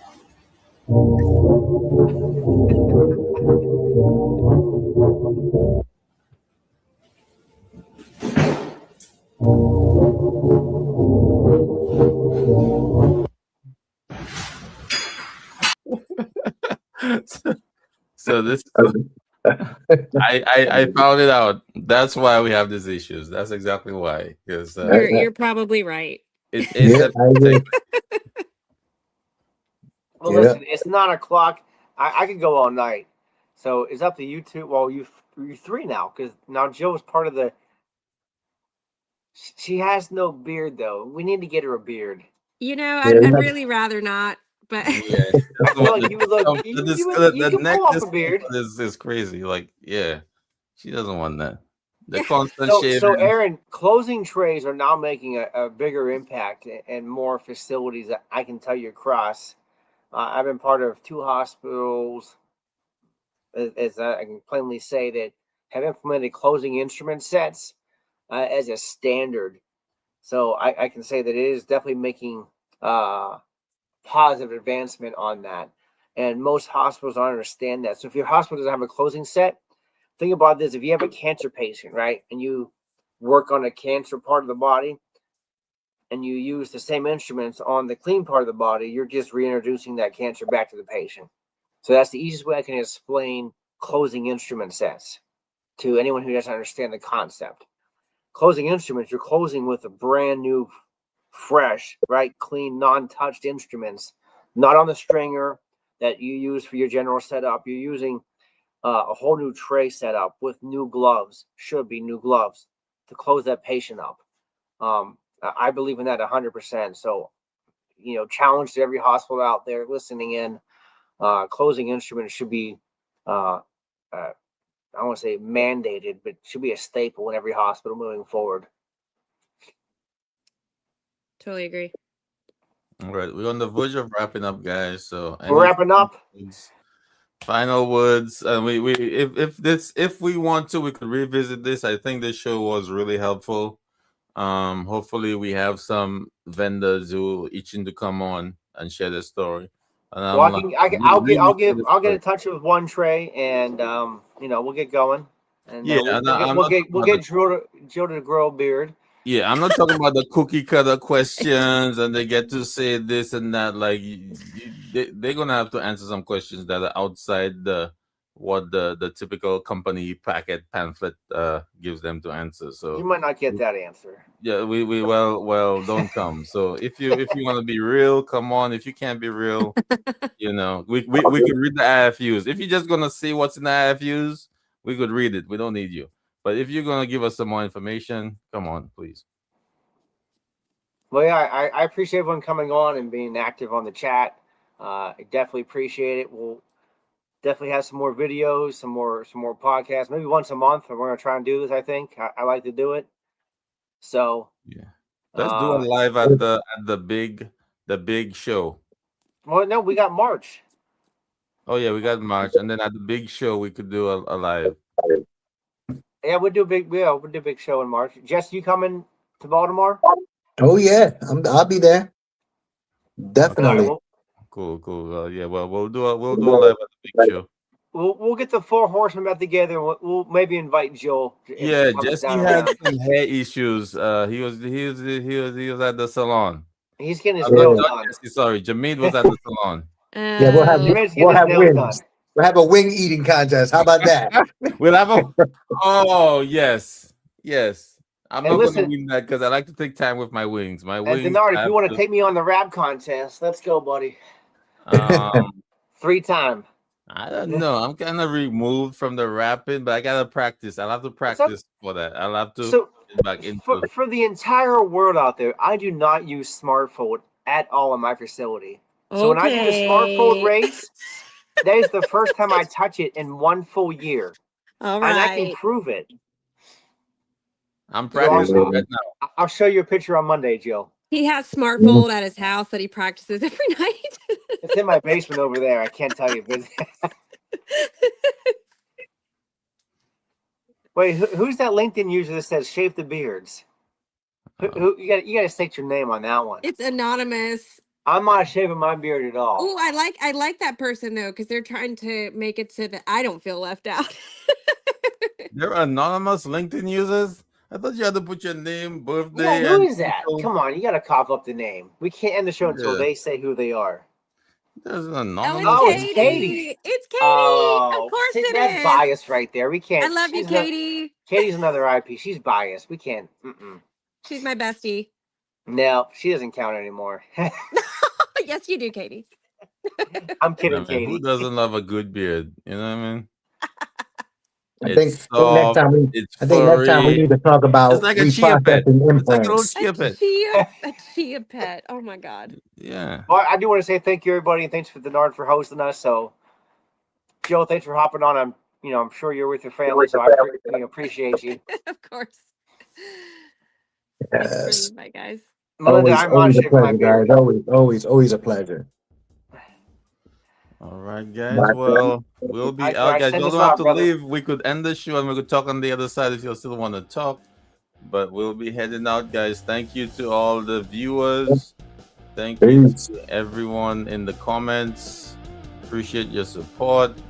We're heading out. Jessie, you have any last words? Yep. Hang out for a little bit. Definitely. Yes, sir. All right. We'll see y'all on the other side, guys. Peace. And if you come to the big dance in Baltimore, we'll see you there too. Bye, guys. All right. Have a good night. Take care.